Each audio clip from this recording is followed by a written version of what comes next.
Hey, it's Happy Versus on a Monday. Let's go. Folks, we have lanterns. We have a new Avengers Doomsday trailer from D23. The X-Men cast, most of the cast revealed. And we have our panel here to weigh in on all things. And we have Alan, what is it, Spider-Man coming in with a $2 billion? $2 billion. Wow. All right. Let's go around the horn. Everyone, plug your channel and let's get started. Let's go. Hey, Derek Anderson, the DA. What is up, everybody? Looking forward to this conversation. Is he alive? Is he dead? Let's talk about it. All right. Hey, everybody. I'm Office Brawler. Super happy to be back again. And I'll take Toby over the X-Men any day. Sorry about that. What's happening, guys? I'm John Stewart, and I like to bang old bar ladies. Yeah. Steph, my nerdy home, and I like to use my Green Lantern ring to light my cigarette afterwards. Hi, I'm Elaine at Nerd Cookies, and lanterns met my expectations. Let's start with that. Oh, that's not good. Chris made me put an apple on my head, and he shot it off until I didn't react to it. No. Right. It's true.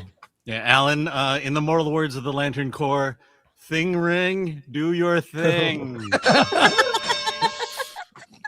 Okay. All right. Let's get started. First, let's get box office out of the way. Alan, you've got it. Yes. What is the news for the box All office? right. Well, what are we only 2 weeks out, and Spider-Man comes in number one and hits $2 billion, just barely. $2,022 million. Coming in second is the Odyssey. Oh, and guess who just crossed $1 billion? Oh, good job, Christopher Nolan. About time. And then we got The End of Oak Street with 21 million. The other dinosaur movie, Paw Patrol, comes in at 20 million. Did pretty well. Cat's Eye, Wild Heart. Six, the musical, which I have not seen yet, but I will be adding to that total. The Brink of War, Toy Story 5, One Night Only, and Vishwanathan and Sons at 1.6 billion. I assume that's an Indian movie based on I your would think so. pronunciation. I don't know what that is, but the Odyssey is the highest grossing Christopher Nolan movie. So bravo to him. There you go. It's a disappointment, but I think Alan's review holds strong. Mm-hmm. But we got a lot to discuss. Let's see who's here. Let's go through some quick comments, and we're getting right to Lanterns talk. Let's go. Andrew Cram gifted 1 Film Threat membership. Thank you, Andrew. QC for 1,000 jewels and GOAT trophy. Yes, the GOAT. Now know the name for 5. Did you know that MOS Film have posted Tarkovsky's films on YouTube in 4K? Amazing. No, didn't know that. Nice. Moss Film. Burnout for 2. Would you watch Reynolds' Green Lantern again over? Of course. Yeah. Yeah. All you can see for 2. As a black DC fan, I'm embarrassed by lanterns. Well, I mean, John Stewart should be embarrassed by his choice of women to sleep with randomly. That He was sober weird. too. He didn't even. I know. You know. Yeah. And he likes stuff. Shout out for Yeah. 100 jewels. And Marshmallow. he chooses tofu over steak as well. Yeah, come on now. That was some Is bullshit. was that? I thought it was it was a misunderstanding, and he didn't like tofu, No, and he was vegan. Is he vegan in the all comic? vegans are that jacked. Master Austin gifted 1 Film Threat membership. Shout out. Fing for 550 jewels. Stay hydrated. What are these icons? Oh my god, They're Stay terrorism. hydrated. Patrick Robson for $9.99. I watched my copy of I Love You, Beth Cooper, out of respect for Hayden Panettiere. Aw. Yeah, rip Yeah. Hayden. 36 is too 36. young. Way too Yeah, young. that Way was too young. That's tragic so and sad. tragic. I remember watching Heroes. That first season is gold. Mhm. It really Mhm. fell apart after that, but she was the central character, and she was amazing, and it's tragic. We'll find out what the details are because they're not known at this time. But I'm told that foul play, there's no foul play. It's all, they're just haven't announced a cause of death. I heard it's an overdose, but Yeah. That's thought what I saw a cardiac. the 911 call said, that there was a possible overdose. I Oh, was just really? thinking about her too, because she was the voice. She's the voice of Kyrie in Kingdom Hearts 1 and 2, and they just had their big celebration at D23. And I was thinking about her because they did a homage to one of their famous scenes. Yeah, that's really sad. It's tragic. Speaking of tragic, let's talk about Lanterns episode great 1. what a Great transition. Here. And let's get into, Alan and I gave our review. We even dropped a spoiler video on Sunday night. I want to hear what the panel thinks. Weigh in, tell us your thoughts on Lanterns, and we'll get into specific topics, and we will talk spoilers for episode 1. Go. Let's start at the top with Badger, and we'll go around. Everybody, I want to hear your thoughts. It's exactly what I thought I was going to get. I read all the leaks. We all saw the leaks. We've heard what Damon Lindelof and Tom King have all said. It was exactly what I was expecting. At the end of the day, this may turn out to be an okay HBO show, but it's a fucking horrible Green Lantern show. Yeah. Yep. And yeah, obligatory. It's the first episode. We have fucking 8 more, 7. I get it. I get it. Okay, Steph, what do you think? I mean, with it being the first episode, that's supposed to, launch the Green Lanterns and get you excited about it. And I just wasn't. I was very bored. The fact that, Hal is disrespected by pretty much everybody that he meets is really frustrating. I didn't like the characters. And it's fresh on my mind because I just finished watching it. So the leaks were true. And it's incredibly disappointing. I was very willing to give this show a chance. And I was bored the entire time. Okay. Dante. Look, man, I went into this with an open mind. I know people don't think I do this, but I do. I go into everything with an open mind. And if I'm wrong, and you guys know this, I will say that I'm wrong about something. I feel justified in everything I thought about this show going in. Look, man, this wasn't Green Lantern at all. That was not Hal Jordan. That was not Jon Stewart. I don't even care about Jon Stewart banging the old lady at the bar. We've all been there. But In a pinch, Speak for right? yourself. I feel like, okay. I but that wasn't the last call, Dante. That wasn't the last call. Man. First call I'm and just saying. sober. I could even forgive him for the vegan thing because that's some horse shit right there. But it just honestly, man, everything about it felt like they hate these heroes, man. They hate these characters. Yeah. What's weird to me, man, is we're watching a Green Lantern show. We're watching the pilot or the first episode of a Green Lantern show. And the one time we get the oath, it was done in sarcasm and condescension.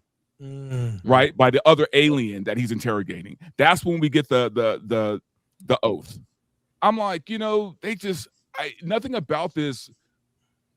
Look, it might get better. Like Badger said, I get it. First episode, it could get better, and maybe it's an okay HBO show. This is not Green Lantern to me. This is not Green Lantern at all, in any kind of way. And I hate the disrespect of Hal Jordan in this show. Yeah. Elaine, what do you think? Yeah, I have to say it broke, or it committed the most grave sin, which is that I was bored the entire time. It didn't make me care about any of the lead characters. And I even like this genre. I love mysteries, detectives. I like Longmire's, one of my favorites, Justified, and I like several of the Sheridan-verse ones. But I wanted to be sucked into a fantastical universe rather than such it's a murder mystery in a small town, but I've seen it done plenty and done in a far more compelling and intriguing fashion. And in trying to copy a different genre from top to bottom, it seemed, they ignored what made this particular IP unique. So where the Penguin succeeded in being this crime boss drama, which perfectly suited its main protagonist, this show fails entirely. They want to do this crossover genre to appeal to an audience outside of that, but you still also have to embrace what makes the characters unique, what makes the IP unique in the first place. So there could be a good fusion of that. And there's just not. And the mystery at the end, I wish the show made me care enough to find out what the next episode is, because I don't care. Brawler.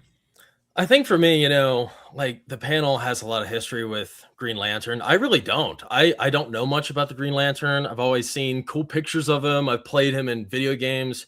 This was sort of my introduction to Green Lantern. And I thought, of like any time to be like fantastical and like vivid and wild. I feel like with Green Lantern, that's like a good avenue to push that a little bit.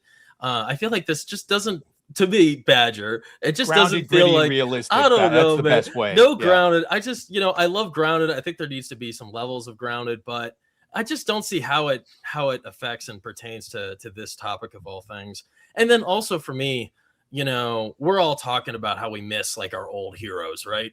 And Dante, you just mentioned Jon Stewart, banging the old lady. It's like, how have we gotten to the point where it's like we're so acceptable of our heroes just having no moral virtue at all, right? I mean, 20 years ago, we would not be following any hero that would do something like that, especially to a married woman without having any area of remorse, right? I mean, Well, he didn't know, you don't, but well, I know, but he didn't care afterwards either.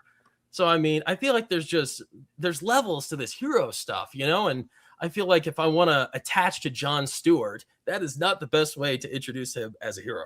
Nothing like eating off another man's grill. Oh, What the hell was that line? DA, I was watching you last night. Great stream last night, man. Thanks, What are man. your thoughts? Have you had time to kind of process or? Yeah, I mean, look, I said this because I recorded a video. I'm gonna put it up later. It's lanterns and names only. All right. It's just, it's really not Green Lantern. That's not Hal Jordan. That's not Jon Stewart. And the problem that I think these modern writers have is they want to take these characters that we know, and then they want to turn them into something that they're not.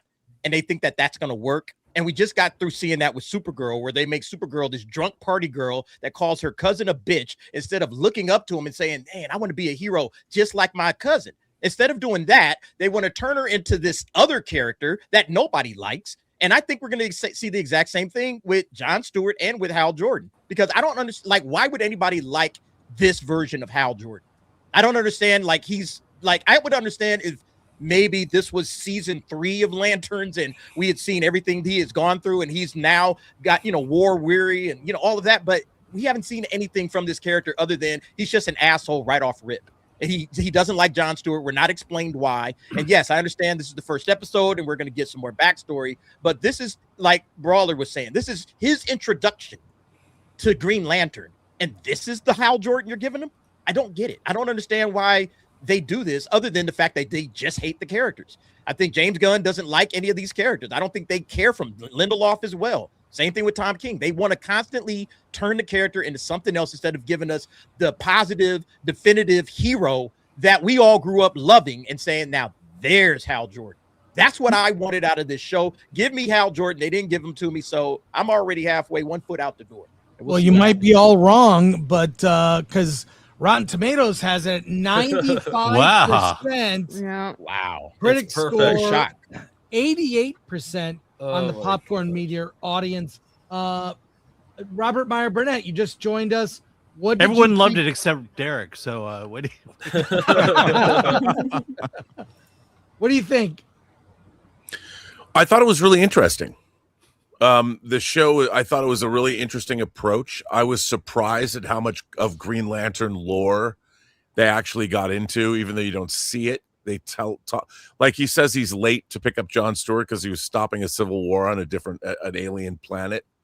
I thought this interrogation scene with, I'm not going to say what it was, but the interrogation scene with the guy in the jail cell was really well handled, and it showed that Hal Jordan knows exactly what's going on.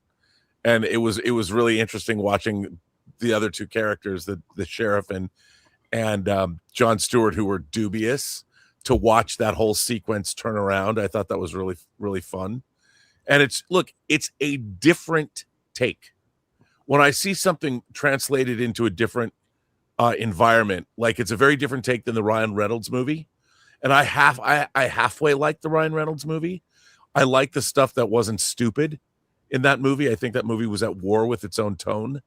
But I thought all the Green Lantern stuff, like on Oa with the Guardians, the Parallax stuff was insanely stupid. But the other half was good.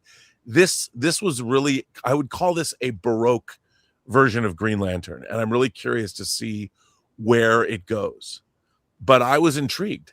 I found myself very intrigued by the presentation of all of this. Well, I'll say this: I liked it more than what James Gunn is doing with his goofy nonsense. Very much so. It's my favorite thing from DC Studios so far. From the DC Studios, I think this is, at least it's something new and interesting. I'm not sure that it feels like season 4 of True Detective and not a Green Lantern show. So that's what it feels like to me. And plus, when this is over, when all 8 episodes have aired, it'll be 8 hours of Jon Stewart, and we've seen 2 hours of Superman. I kind of feel like where are the priorities with this universe? So, but we're going to see Hal Jordan too.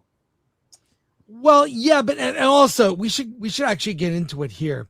I mean, he does say we talk about 14 different versions of shapeshifters that can completely mimic human beings, and we know the Manhunters are involved. Right. Which is what the Green Lanterns were, the precursor to the Green Lanterns. Right. So the show ends, I'm sorry, spoilers, with what appears to be Hal Jordan's body sitting in the football field, which he was at 10 years ago. And is he dead? He's sitting there in the snow. His body is in the snow. There's no ring. There's no ring. This Guy Gardner has. The problem is that they've all already talked. So either we think they're all lying, in which case, why are we even debating it? Or we're going to take them at their word. Damon Lindelof, Tom King, and Kyle Chandler have all said he's fucking dead. And the whole mystery of the show is what happened to get him dead. And I know we all want to say, and he probably is, but also, boy, we thought that message from Clark's parents was going to turn out to be fake, huh? Real and doubled down upon. So I see no reason why the same outcome wouldn't happen here. There's a reason we don't see Hal anywhere else after 2026. I said this on Friday, but if he's not dead, I'm done watching the show, because that is the worst switch you'd ever put into this, and I would be out at this point. Well, it's not like something that hasn't been done in previous types of shows. Sort of death, but I don't want to see it again. How many times has a death fake out happened in comics? Exactly, Off the top of your head. Yeah. And exactly, that's why I don't want to see it here. And if it is, these writers just prove themselves to be idiots and morons. Well, so he just better be dead. What is the show gonna be then? Because the best part of that first episode was the interplay between Hal and Jon Stewart. That was I thought that was really well done between the two of them. And frankly, I like Aaron Pierre as Jon Stewart. I think he's very good. I think Kyle Chandler is very good as well. I can appreciate that we actually have a stoic masculine character for once, in James Gunn's DCU. I mean, what was the other guy, the other black guy in the Superman movie? He was great. Mr. Terrific. Yeah, so they got him right, and they also are giving this guy some competency, so we got that there. We don't have that with any of the other male characters yet, but I mean, not a bad start. The problem is that this show feels like a very stupid version of Men in Black.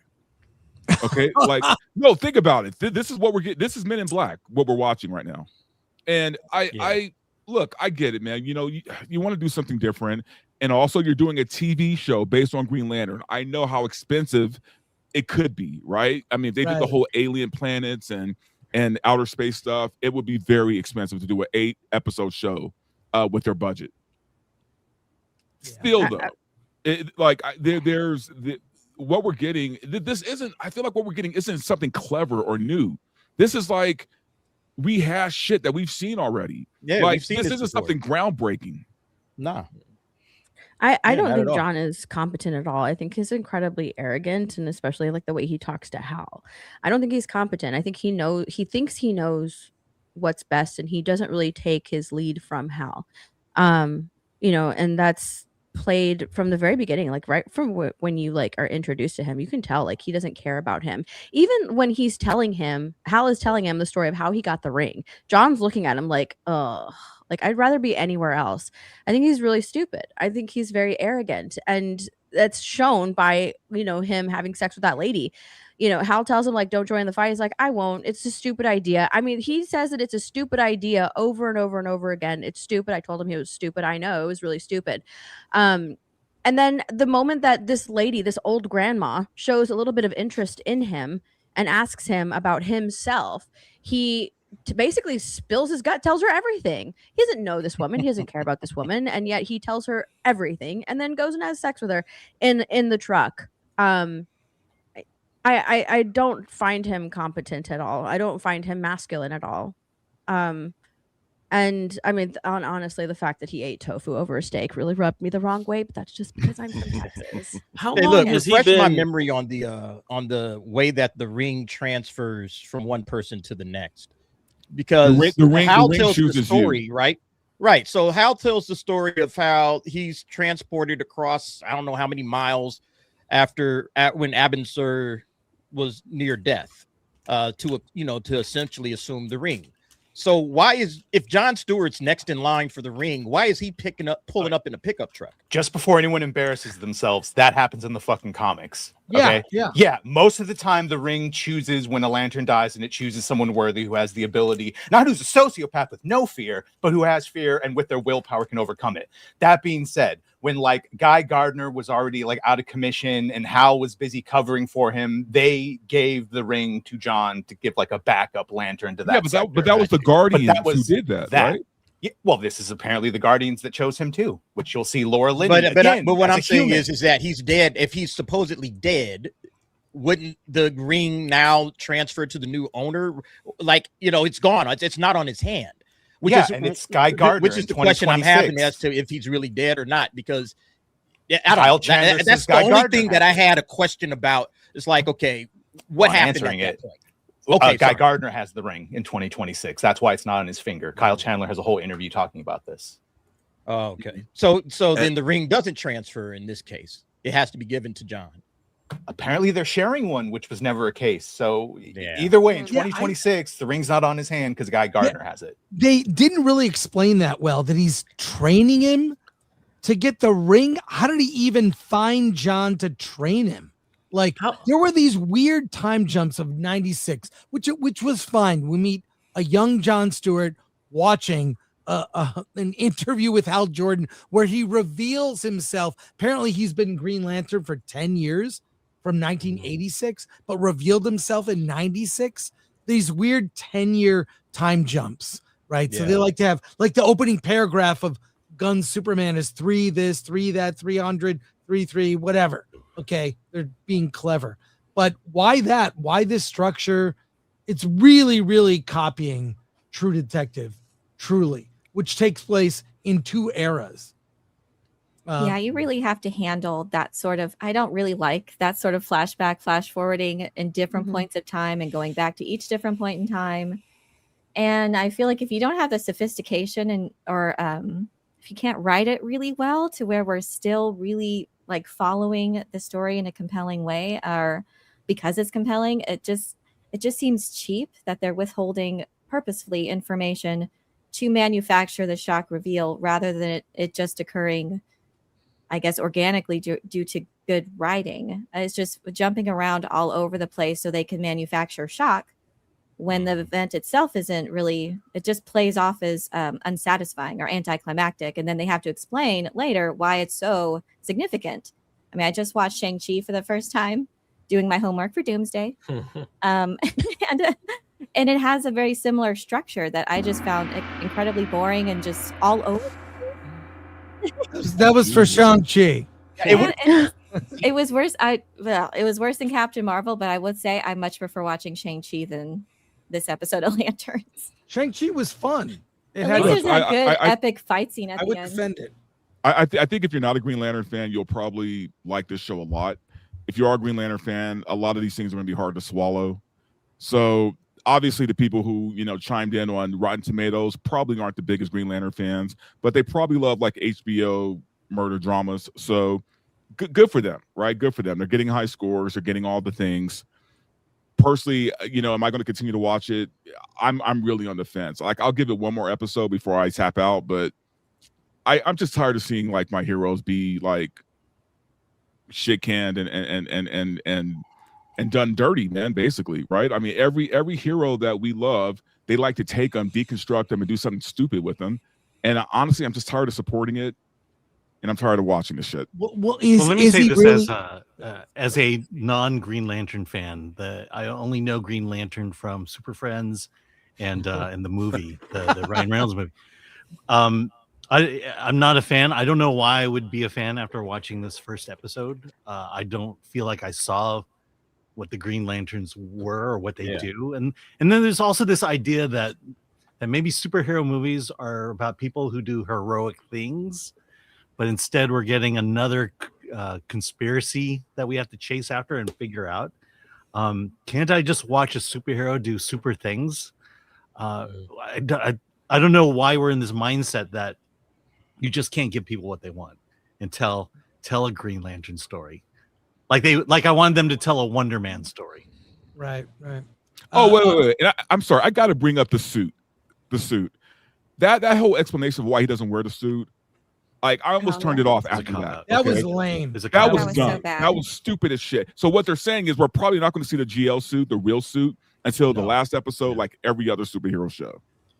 Don't forget, we all hate the They suit, don't like right? these characters, bro. They don't like the characters. They don't like superheroes. The people Did that you are see them writing this say- stuff do not like heroes. They almost had no super suit whatsoever, and it wasn't until the very last minute that they decided to add one and then came up with it. But originally there was going to be no suits whatsoever. And then you Well, only I saw think- the top part of it. I think they're gonna Moon Knight this. Remember watching Moon Knight and you were excited to see him suit up and have his powers, and you Yeah, get it's it like like 6 2 minutes. times, yes, in the whole series. Yeah. Yeah. The issue is Oh, what you're not Robert gonna said, get where he him. said this is an alternate take. The problem is to keep giving us alternate takes. We've I never had know. any fucking definitive I want versions the of any of these real characters deal. to get everyone Yeah. happy and excited. They just keep going this alternate method. Can I just get my Green Yeah. Lantern? Yeah, give us I a know. show If that this just is takes a like- straightforward take on these heroes. If this is like season 4 of True Detective, then I will just watch season 4 of True Detective instead of Right. this show. Yeah. You know what? We need more dark and gritty entertainment shows. We are not getting nearly enough. Hollywood needs to get on that. Rob, what do you think? Is Hal Jordan dead? What are your thoughts on the future of this? Probably not. I don't- It's probably like Rob said. It's You're probably I mean, what I thought was interesting is we're watching this story that takes place in 2016, then we jump ahead to 2026, and these two characters that presumably have now known each other for a decade are meeting in this situation. I had more questions about that than anything else. So I think we're going to be watching, we're going to jump back into 2016 where we see this storyline unfold. And the trailer for the rest of the season looked really intriguing to me. So I can't wait. I'm definitely curious to know what's so special about that setting that they keep returning to that. Like that's probably as far as my curiosity goes. That's where the Abin died, right? Yeah. Yeah. That's what's special about it. Did a meteor Yeah, land there that's and they it. found a baby boy in It it? seemed like they're trying to he's reinvestigating the murder of he's thinking maybe it was a murder instead of just a crash landing. It's like it's too coincidental to crash land in Nebraska or something to that effect. I don't know. He had made some comment about that I wanted to rewatch, but He, I mean, he said that like it's so far out of the way. There's nothing really happens there. It's like the perfect place for yeah, aliens to that's what land it or was. something like Yeah, that. I mean, Like in the comics, didn't the Manhunters kill Abin Sur? Isn't that the reason why he crashed in the first place? They're not fucking shapeshifters, so does it even matter? I know. Yeah, I know. they're I know. robots. That's something they made up for the show. But I'm Yeah. saying in the comic, the Manhunters are the reason why Abin Sur crashed, right? I don't know if that's true. The problem is normies I'm not don't know sure. this. Don't know. I mean, no, I don't even know. Like, I'm asking. Like, I really don't know. Yeah. So I mean, I've seen like I 3 thought it different was. origins for Abin Sur. Fucking parallax, space aliens. What does it matter? Either way, that's not what they went with. Right. Well, what was the budget for this show? You said it was a low budget. Is it like super low? We can't show one alien or any fantastic. I that They, got they really did show an frustrating. alien. He was just a dude, He was just a dude. He's just some guy. and he had a bomb that apparently was attached to a beeps like a skeleton bomb when that it gave explodes. warning, and it beeped. Beep, beeping. beep, The beep. I'm like, are you beeping? I was like, you got to be kidding me, man. he said it was attached to his skeleton. Like it was his skeleton, so his skeleton was beeping. That was the dumbest thing I saw. I just wanted to see one thing to indicate that this was actually in the Lantern universe instead of just saying that these Yeah. fantastical things are happening. I Yeah. would have liked to have seen at least one thing besides these tiny I guess the explosion or maintain the explosion was Yeah. more Or opening a fantastical bottle of beer. This is But But you had to used get the to 50 ring, like, minutes to what, watch 3 that. Or making times? counterfeit money. The uses of the ring in the first episode were just hilarious to me because he uses it to bottle make opener? counterfeit money. It's He plays like one song over and Yeah, over. John and Stewart then- could have used it in the car. I this guess. is a weird reference. It reminded me of Scott Baio in the teen sex comedy Zapped. Oh He my gets God. He gets this power and basically uses the power to look at women in scandalous ways. As you Could do. have shown. Like a dumb used Yeah. a ring to make money to get a You could have bottle shown opener. Hal like reveal himself for the first Stupid. time and give him one fucking heroic moment and show him save everyone from the meteor Well, and like the shock and awe. And I but think- no, Something. Yeah. Okay, no. take you back to like the comics. Maybe you've seen the animated films. Okay, you can deconstruct a character after it's established. The reason The Dark Knight Returns, Frank Miller, is so powerful of a story is that that's after decades of Batman. Yeah. Right? Right. We've seen Mhm. decades of, the Adam West series, lots of Batman, really great Batman stories in the comics. And then we get to a deconstruction of the hero at the end of his career. He's been retired, a 60-plus-year-old Batman. The Dark Knight Returns, one of the seminal milestone comics. You can't start with that. This Yeah. is your fifth or sixth season of a GL series, right? A true Green Lantern series that's cosmic, whatever. And this is, and that's just my feeling. Do I like it better than what Gunn's doing? Yes. But is it fraught with the same problems like Yes. Peacemaker? And like, I Yeah, feel like those are the problems, all- man. And to piggyback on what you said, Chris, I mean, the opposite can be applied. It can be applied too. I mean, look at a story like The Watchmen, right?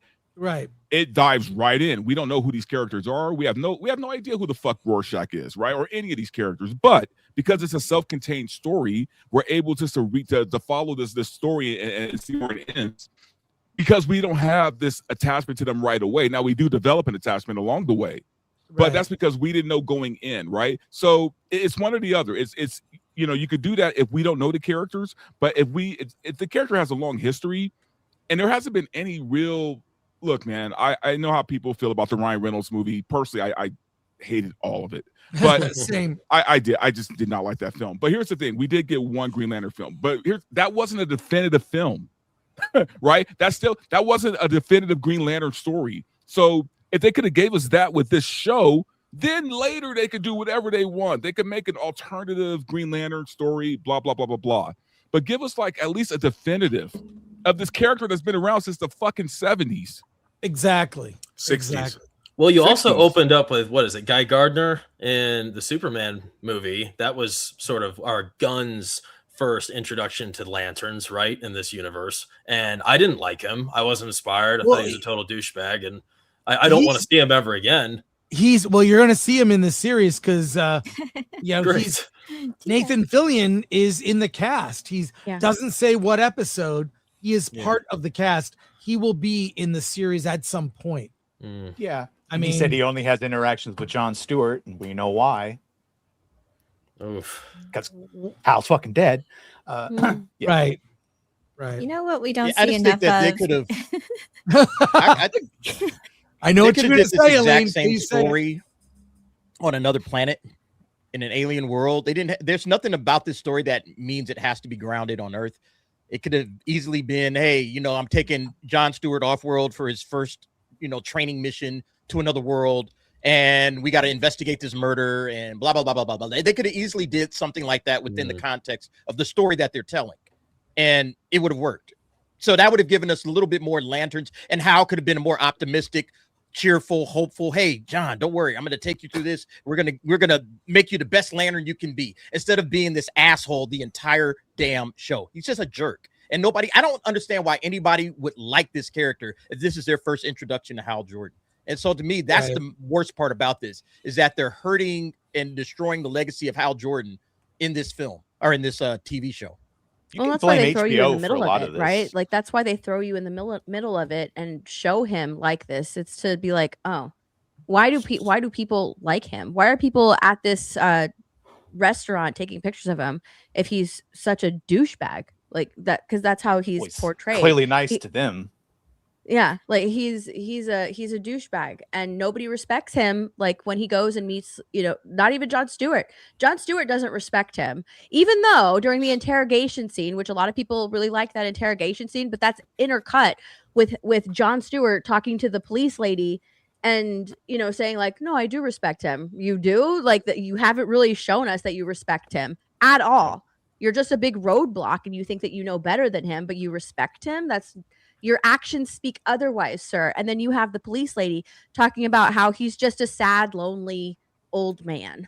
So even though you get like a good interrogation scene, they have to intercut that with, nah, he's just a really sad dude. I've known a lot of sad dudes like him. I knew it from the moment that he walked up to me. And that's why they throw you in the middle of it. It's so you don't care about this character. That's why you don't attach themselves. Besides the fact that this is Hal Jordan and Jon Stewart, and I know, that they're lanterns, and I care about them, and that the fact that I know that they're lanterns in their story, that's the only reason I care about them. If this was any other show, I would be like, yeah, it's not my thing, and I would turn it off.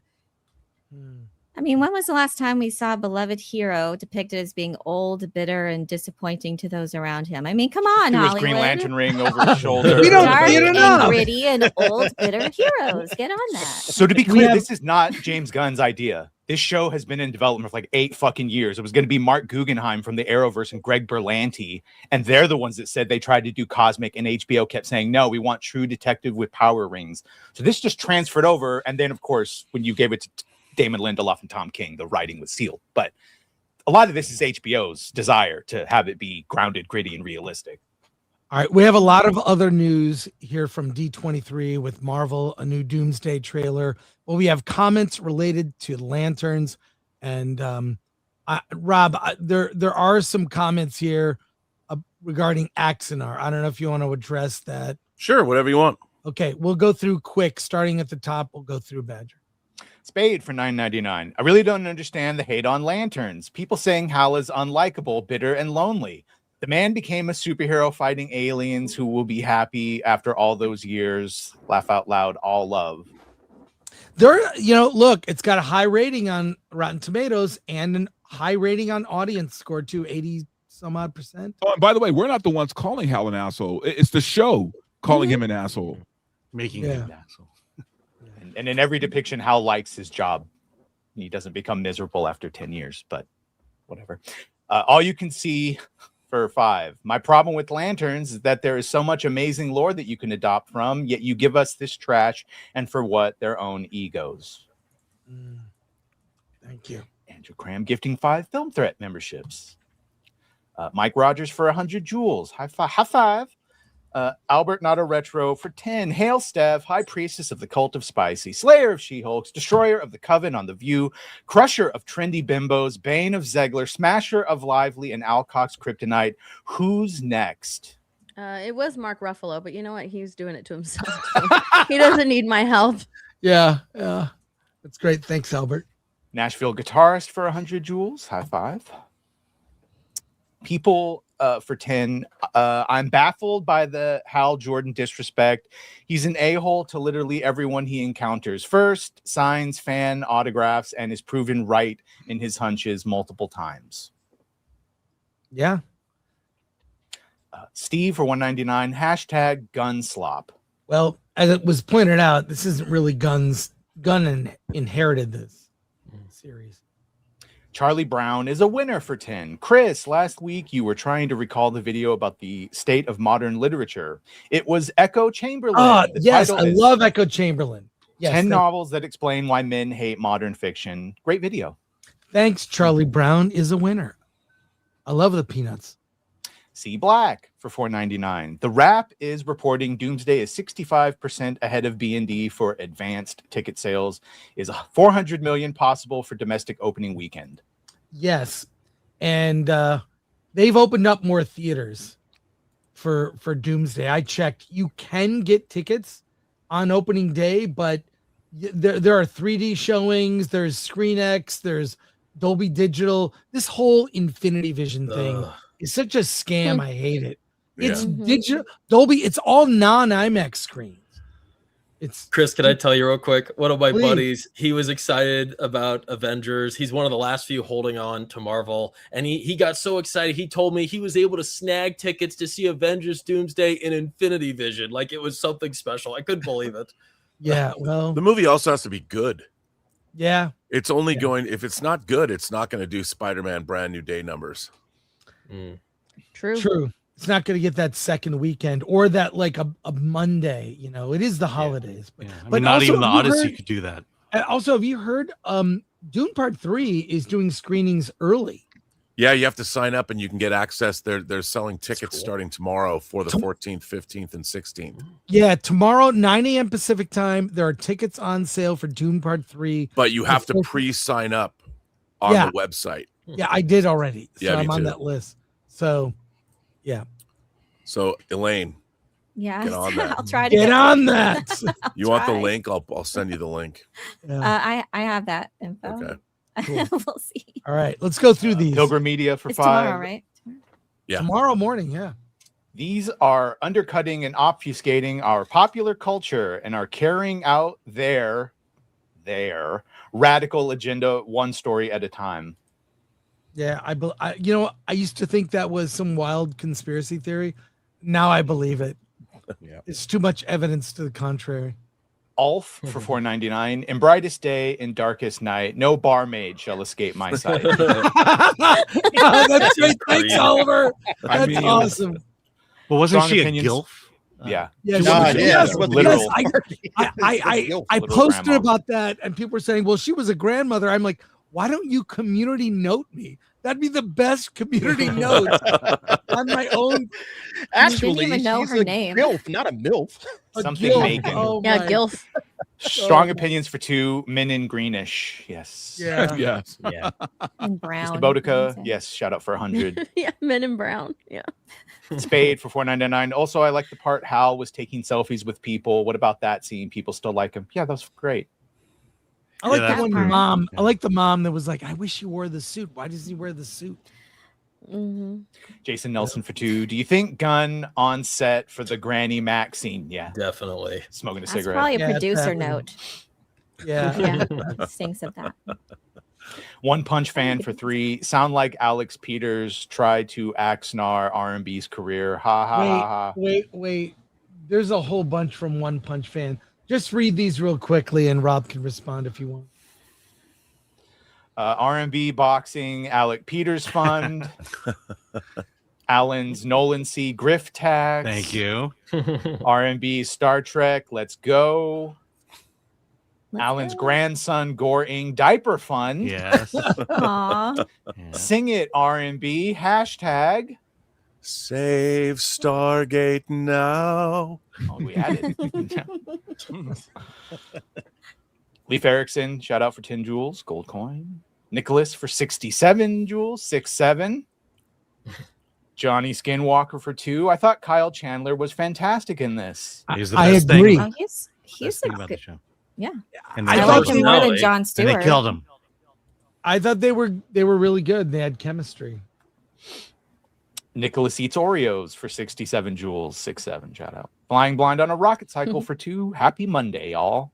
Happy Monday. Thank you. Jan Hugh for 742. Off topic. Film threat trailer video for Sheep in the Box actually shows the footage for Just Play Dead, the previous trailer. Oh, I'll look into that. Thanks. Albert Not Thanks a for the Retro super for 5. Little known fact, Charlie Brown is a winner is from an alternate reality where Charlie kicked Lucy in the face for pulling the football away. I like it. I love the peanuts. I love the peanuts. Okay. D23, there was big news on Friday night. Let's get to the entertainment showcase. I know you have notes, Badger. Let's go over all the news. Disney officially announced the sequel to 2025 live action Lilo and Stitch to release May 26th. Yay. Yay. Angels coming. Yay. To Lilo and Yay. Stitch. Disney showed the first teaser and poster for the upcoming Bluey movie. Oof. The CG animated theatrical film follows Bluey and her family through an action-packed day with a major surprise when a major surprise changes everything. That's in Oh my god, that August. means Bluey's girl. I'm gonna have to start watching Bluey soon. Disney showed off its live-action Tangled. Catherine Hahn appeared at D23 as Mother Gothel, while Tegan Croft and Milo Manheim appeared in a taped message from Spain, where production is underway. They got a huge applause, especially Katherine Heigl. Yeah. Or not Katherine Heigl. What's her name Catherine again? Hahn. Catherine Hahn. She got a huge pop when she appeared. I've actually been watching all of the behind the scenes stuff and people filming all of the Tangled. I'm really trying to get excited for it, but I mean, I don't know. I love how it's on location with practical sets and all not even the in Los horse, Angeles. even the horse Maximus, they're using someone dressed up. I as- think, Well, the way they presented this is like Disney put on their own Hall H panels. You pay for the privilege to be there. You sit there and clap like a seal, and then you use social media to tell people what you saw there. It's a really brilliant strategy, and we're going to get to the Marvel announcements, which are huge, but that's why it was so lackluster at San Diego Comic-Con a couple weeks ago, because they clearly held back. So, but let's go through these. By the way, announcements. Let's go through another through difference these between Hall announcements. H. Let's go through these announcements that yeah. I don't care about. Jon Favreau is bringing back one of Disney's earliest characters, Oswald the Lucky Rabbit, in a live-action animation hybrid series. The story begins when an earthquake frees Oswald, who has been hidden away since the 1920s. A middle school boy and his friends then help Oswald navigate the modern world. I don't think kids are going to care about that. They see that, they say it's old, and that's it. Pixar officially unveiled a first look at Incredibles 3. Gosh, and Mr. Incredible, of course, he's sidelined, and he's going to be bitched. Second one's really bad. One of the biggest That was about Pixar the announcements, kids, right? Yeah, which are not aged up. They're just going to be kids forever.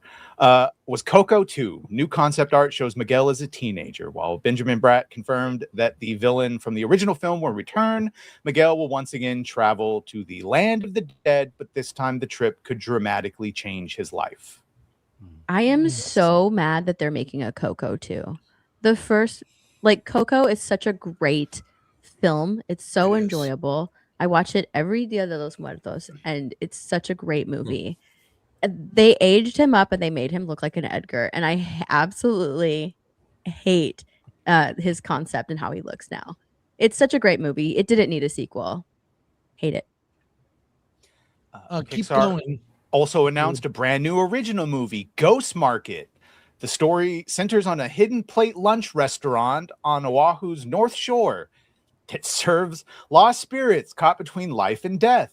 A living kid named Kyle accidentally enters the restaurant and gets dragged into a supernatural adventure. What? Pixar showed new footage from Gato arriving in 2027. The movie follows Nero, a scrappy black cat living in the canals of Venice. He owes money to a feline mob boss and eventually forms an unexpected friendship that forces him to rethink his life. All 9 of them, I guess.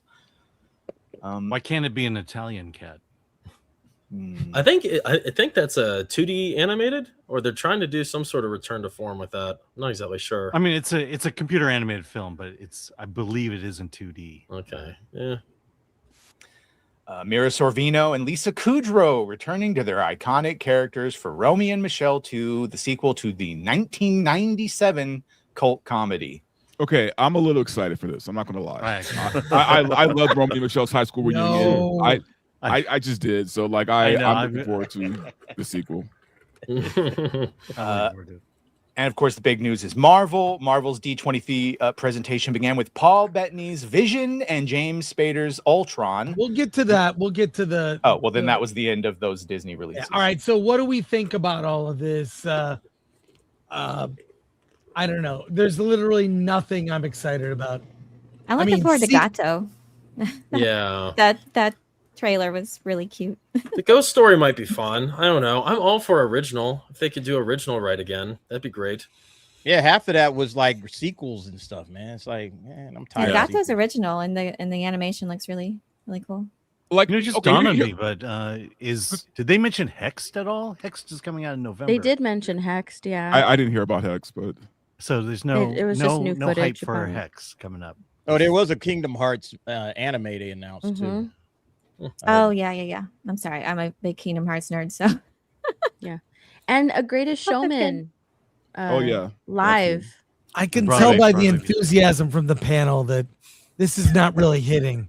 Am I wrong? I'm a little excited for Romeo and love- Michelle's high school reunion. I'm not going to lie to you. Now, I here's the would- thing, though. When I saw the movie originally, I was on a date with this really hot chick, and everything went well and good. And so I don't know. Maybe I'm confusing my memories wanna- here. And but we saw that movie. And then we had some good times after. And I'm just saying, I don't know. Maybe I don't remember this movie as well as I should, but I'm kind of excited for the sequel.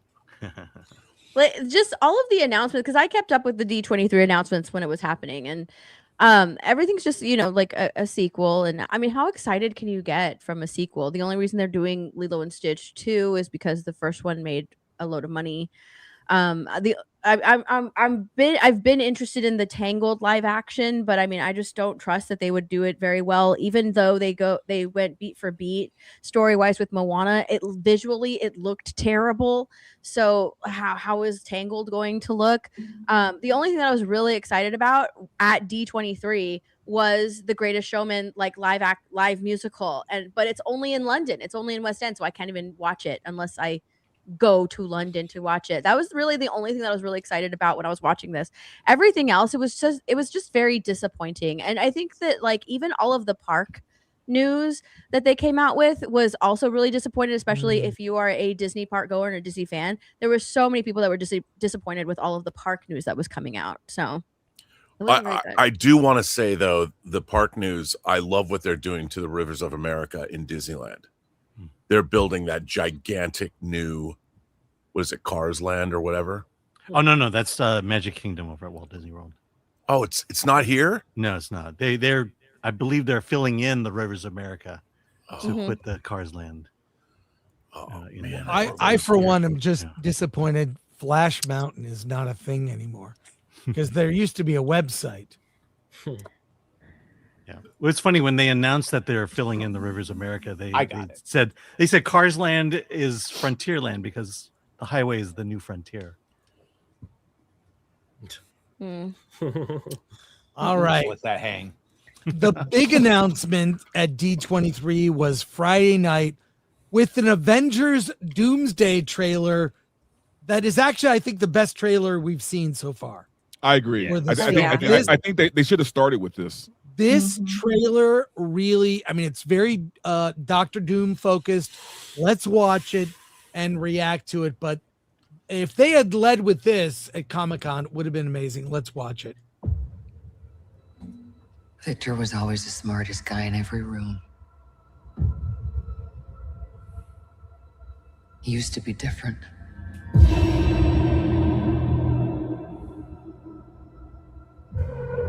He used to be kind, he used to be caring. Obi-Wan. And then everything he loved was taken from him.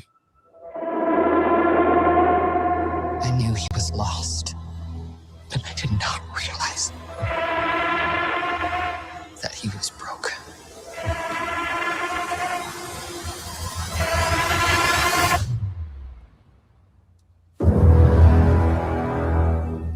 Victor, did you do this? All of you have lived stolen lives. But now you must give them back. Answer me, Victor! Did you do this? I swear, you will beg for a hell long before I grant it.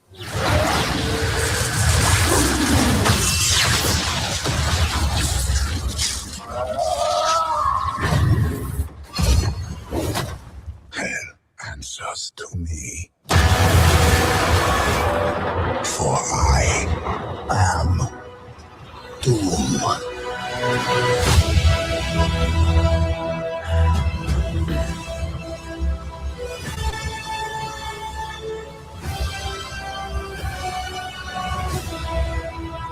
Infinity Vision.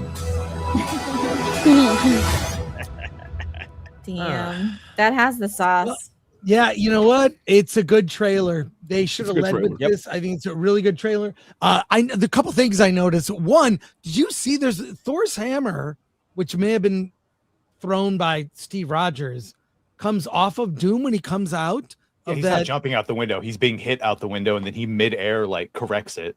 Yeah. So that's kind of cool. And then the stance that Doom has when the Sentinels are rising is the same as Tony Stark against the backdrop of the explosions in Iron Man, the first Iron. It's the same pose. So a lot of little things you'll notice in this. I you know what? I wasn't hyped before. This is the first time I feel hyped for this movie. I mean, I already have tickets to see it a couple times, and I can't wait. But are normies gonna be? I mean, I'm looking also at Sue Storm giving this speech about Victor, and looking at all the and all you Phase 4 people that no one knows or cares about, you're probably gonna die. Let's hope. Yeah, I mean, what are we thinking with this, and why did Marvel not lead with this? I don't know, but I gotta say, they finally have me pumped at least. What do you guys? This was a really good trailer. I honestly, Yeah. I am looking forward to it. And you know, in a weird way, if I'm being honest, man, like there's been this weird shift in me right now when it comes to the MCU. I'm feeling kind of optimistic, which I never thought I would ever say. But you know, I love Brand New Day. I love this trailer. I love the casting for the X-Men, which I know we're going to get into. I feel like they're trying to course correct. I mean, I could be wrong about this completely, but the one thing that I think hurts this just a little bit for me, though, is I wish we could have got some visual backstory with the Fantastic Four and Doctor Doom before this movie. Right. And I'm sure they're going to talk about it, but that's the problem, man. It's like you want to show, not tell. And we should have at least gotten something with the Fantastic Four and Doctor Doom before this movie. Yeah, this story We they got that end describe in the credit scene. trailer should have been Fantastic Four 2. You know, Right. I don't Yeah. necessarily want to see a 20-minute tale of Doctor Doom. I kind of want to see an entire feature film about Doctor Doom that kind of ends in an Infinity War kind of way. But I mean, watching that, yeah, I'm excited. But am I going to get any meat to this excitement when Doomsday comes out? I'm really bothered with the lack of prep. You know what I mean? Like, can't they just throw the next strongest villain at us every movie forever? You know what I mean? Like Doom coming in here, he's more powerful than Thanos. He's more powerful than any villain ever. I mean, when does it stop? I mean, they'll never stop doing that, right? I mean, every Avengers movie will be the next big bad without any sort of attention. Like, I just feel like it's cheap. I feel like I've seen this before. Like when Thor comes at him with his with Stormbreaker, he stops him, and you know something bad happens. Like this, I feel like I've seen it before. Yeah, Thor was going for the head. Yeah, they're Yeah. Because with Was he going for the head though? He was Was he going going for the for the head. It looked like he was right here. Was he going for the head? Was he going for that? No, he wasn't. I don't think he was going They're for the head. It looked specifically like he was trying to stopping call right back here. to it. But That's what they're I don't know. doing. It feels like the same with Marvel, but it's just now with Doctor Doom, who we don't really know about. You just have that end credit scene from Fantastic Four. Like that's pretty much it. So I don't know. It's just the same old. I think that the success of Spider-Man might help this movie. Because I mean I really liked the Spider-Man movie. I liked Spider-Man. And I think that I was just from the hype from that movie, I was like trying to get more hyped for Doomsday, and I can't do it. I can't do it. I wish I could. But it felt like the same old from Marvel. There's Also, no reason. I feel agree like with Steph. I feel like this should be said really quickly, It is though. Same old shit. Oh, yeah. go ahead, D.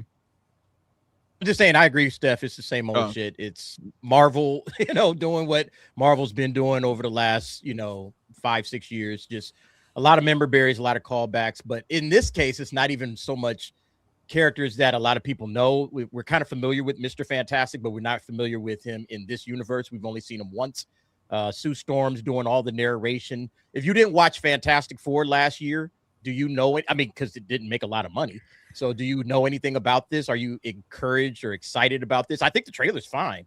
But I don't think that, if I was just a normal person just watching this, I would probably be like, whatever. It's another Marvel movie, but I wouldn't get excited, overly excited, thinking that I'm going to get something great. I think it's just another Marvel movie, with Avengers slapped on it and a character I know nothing about.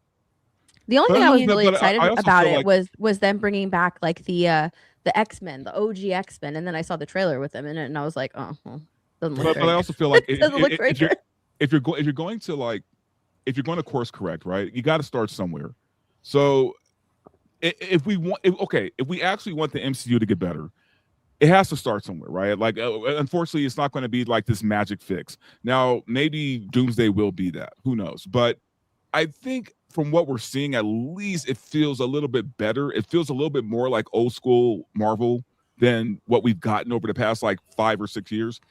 I'm willing to give them the benefit of the doubt on this one, right? Like, I could be proven wrong and maybe Doomsday is going to suck ass, but I think I've seen enough to where I'm like, I at least want to go watch it. I don't see any agenda. It doesn't feel like old school Marvel to me. It feels like the new formulaic Marvel. It doesn't feel like old school Marvel. Well, I mean, how are you supposed to care about it if you don't care about any of these characters? Even like the Fantastic Four. I mean, they're all right, but I mean, I really don't care if they live or die. They really didn't have any personality to them.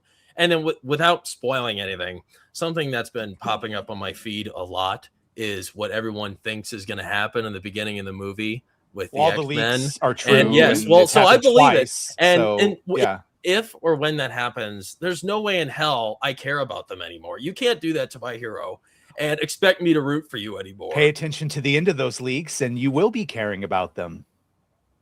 All right. Two people you're upset. I was pissed, one of those bro. people that when Robert Downey Jr. was announced as Dr. Doom, I thought that was just member berries. They need to save it, and this is the best way to do that. But I really think and if you watch an interview, I think Robert Downey Jr. was on Joe Rogan just after Endgame premiered, and they talked about his role of Iron Man. It's a really good interview. I've been seeing it go around now because it's relevant. And it's so interesting how he thought back then of whether or not he would ever return to the character or not. And he thought that it was good for him to have some space for it. And I think obviously that was good for the studio heads to get their act together, I guess, creatively.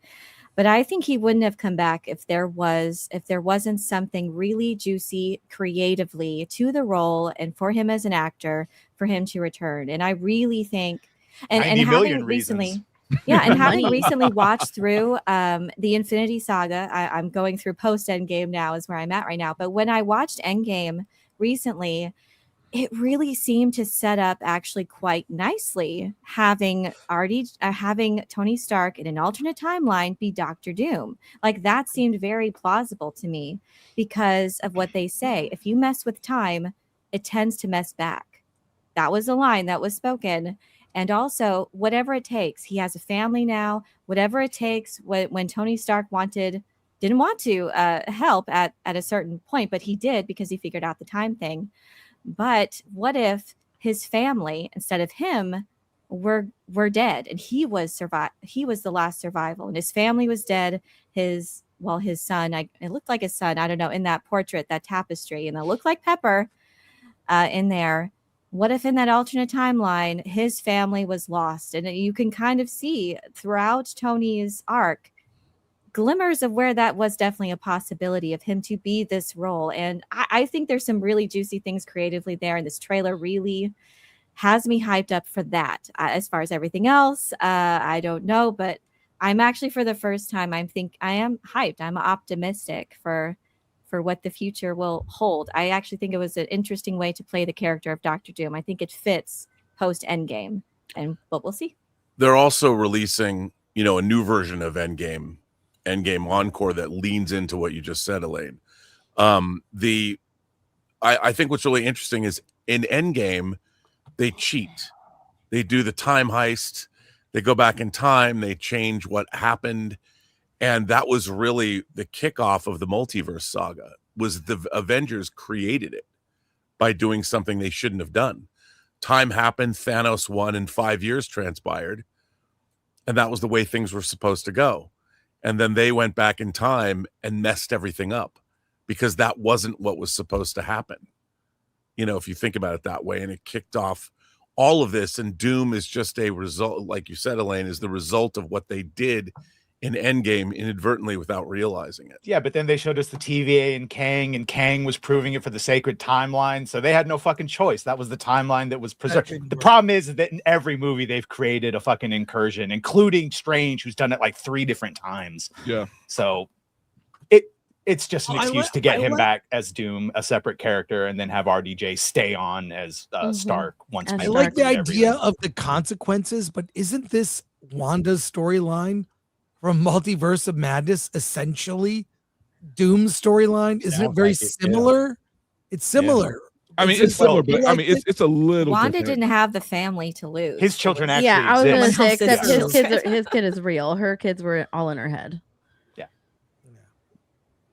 All right. Vision is getting his own show. And Steve was supposed to come back after putting the stones back where they were supposed to. He was supposed to come back to that point in time, but instead he stayed behind with Peggy. And again, that was another thing that, as Dr. Doom says, you have lived stolen lives. So that also just seems like it fits well. It definitely fits better than what they were trying to do with Kang, in my opinion. By the way, that's a huge deal in Doomsday. Well, also let's Steve Rogers did. Let's consider this: the end of Endgame takes place after the very end, where Steve Rogers comes back with the shield for Sam. That happens after the events of Doomsday and Secret Wars. So all that plays out, and Steve comes back and because he's done. He's old. He's done. I've done my duty, passing on the shield. I think that's an alternate timeline that is no longer accurate. Is it? He's going to be doing what he's doing before he gets to that old age. But you have to watch Loki and stuff to understand shit. All right. Well, hey, Visionquest is the next Marvel Disney Plus series. I've got the trailer. Let's take a look at it. And see, I don't know if you have all seen this. This is super weird. Let's take a look. Before you started working here, I remember when you'd come in all the time with that redhead. I was a different person back then. How about now? Anyone waiting for you tonight? No. Home is just me. It's like I'm losing my mind. Who am I? I was an Avenger, but I'm not a hero anymore. I have his face, but not his virtue. All I have is his name. Welcome home, Vision. This house is getting crowded, Vision. Ultron! Human avatars only. Sir, I cannot overstate the dangers of keeping him around. Yes, but he is Dad, Papa, Peepaw. I'm a stranger to myself. That family wasn't real. You sure about that? I had a father, a machine called Vision. Muzzle tough. It's a boy. How is this possible?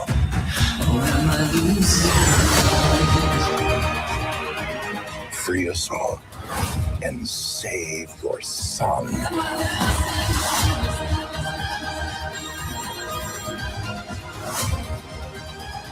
I wish to understand my purpose. With a genocidal maniac inside your head.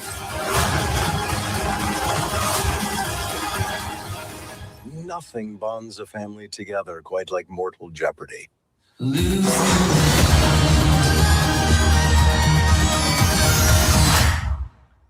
What do we think? I wasn't keen on this the first time I saw the trailer, but I watched it a few times. And here's the thing, man, Spader, I could watch Spader do anything. So The fact that He he's can even do in anything. it, like I'm in it just because Spader's in it. But then you put in Terry Metalis, who I also love. So I'm definitely watching it. I have no idea what's going on, but I still have no idea what's going on, by the way, with this trailer. I've watched it like several times. I still don't have no clue what the fuck is happening. Well, if But- Robert hadn't explained it last week, I would have been confused too. So that's Friday, Jarvis, and Tony's 2 robot AI, the arm thing or Yep. whatever, in Oh, Vision's okay, Mind got it. Palace. Friday was in Yes, there? I that missed is correct. That was So the whole Scottish series chick. takes place on the grid. So So No. it's AI. really like Tron. No, the whole series does not take place on the grid. Okay. Does it Good take to place know. in Vision's mind? Like I still have no idea, but I am going to watch it. That is Vision's memory palace. Call it that. Yes. Mind There- Palace. So that- it begins there. yes. I love But Terry there- Metalis. remember- I love James remember Spader. to I was talk- tuned in. Rob, do you know something? Have you maybe read the series? Do you know anything, Rob? I cannot. Not a lie. I've not read Not anything. confirm or deny. I've Oh not my God, you're telling the truth. You're being very deceptive. I'm not being very deceptive. I haven't read He's anything. obfuscating. I haven't read anything. Okay. Oh, so Let's he's just- seen it then. I mean, I'm interested Oh.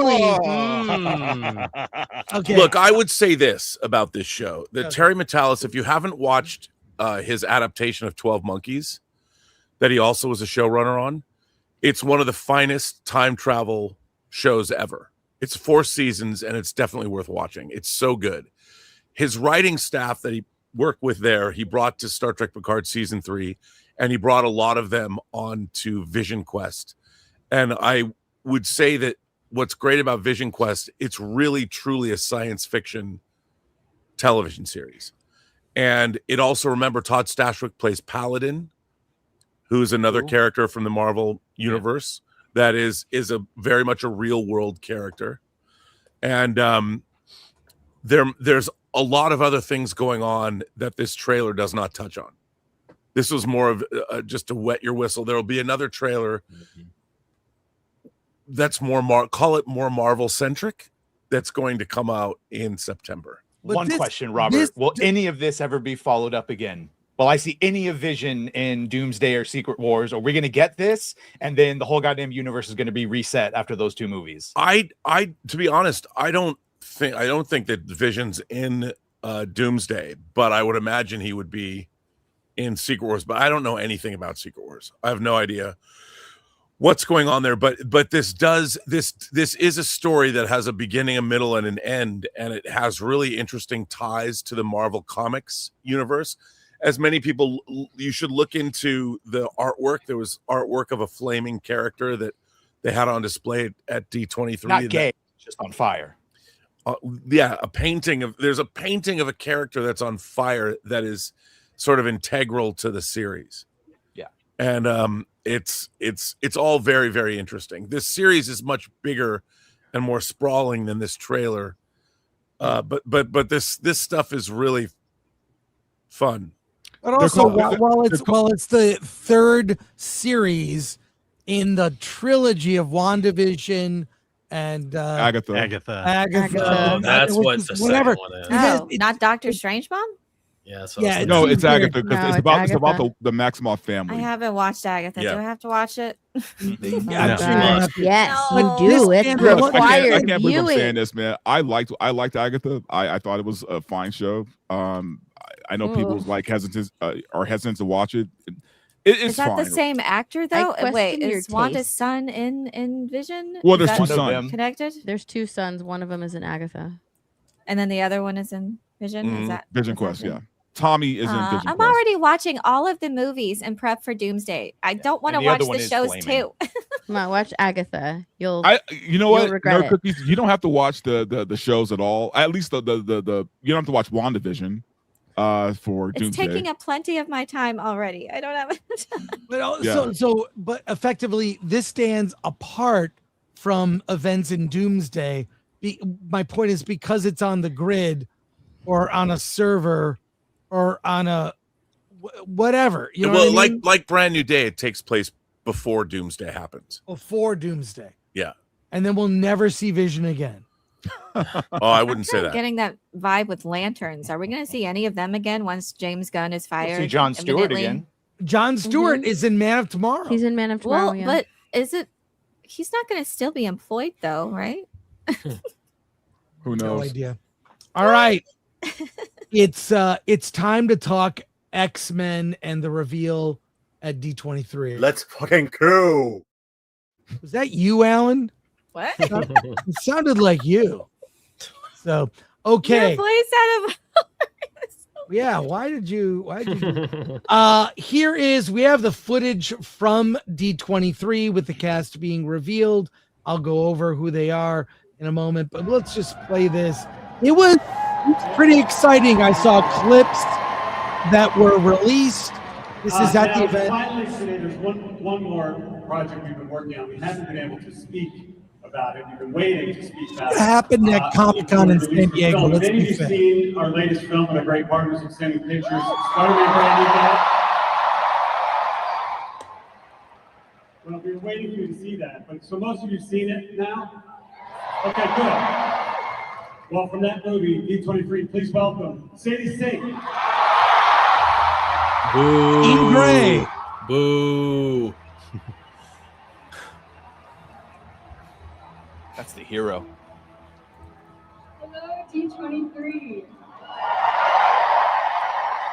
It was so wonderful to be here and to finally be able to talk about this character after months of speculation. And we're not actually here to talk about Spider-Man. Not Spider-Man. That's right, we are here to talk about something else. We're here to talk about the X-Men. They revealed the logo. It looks like a belt buckle. Ladies and gentlemen, the director of X-Men, Jake Schreier. He said that Kevin Feige said the director of X-Men, so it's called X-Men. D23, I'm so happy to be here to be working on X-Men. Sadie, of course. So it's going to be called X-Men? All right, let's keep watching. Here comes the cast.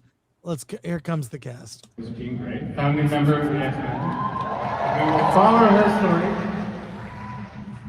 into an all-new version of the saga coming to theaters May 5th, 2028. Those shoes are so yellow.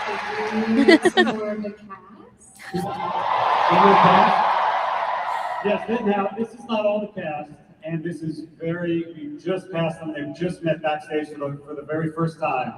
Please welcome Cyclops, Kid Connor.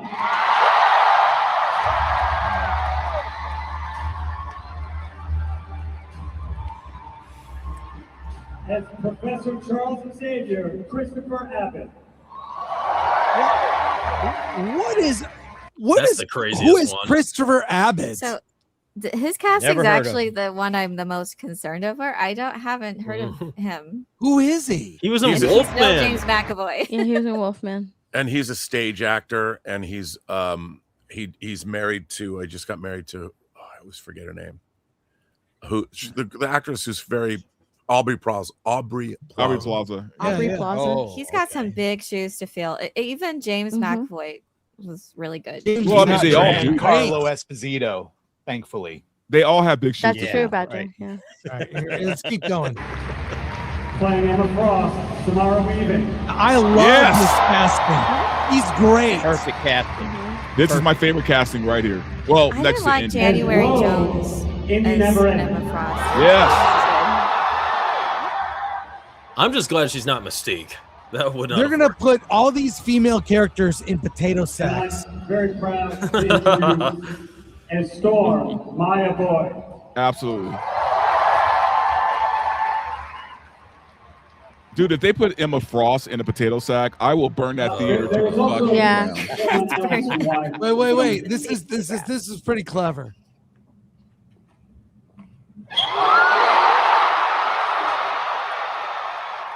Hey, D23. You haven't told me to show up for X-Men. I just assumed you'd been on set. So instead of being with you all there in California, I'm here in Pinewood, in this very lonely soundstage.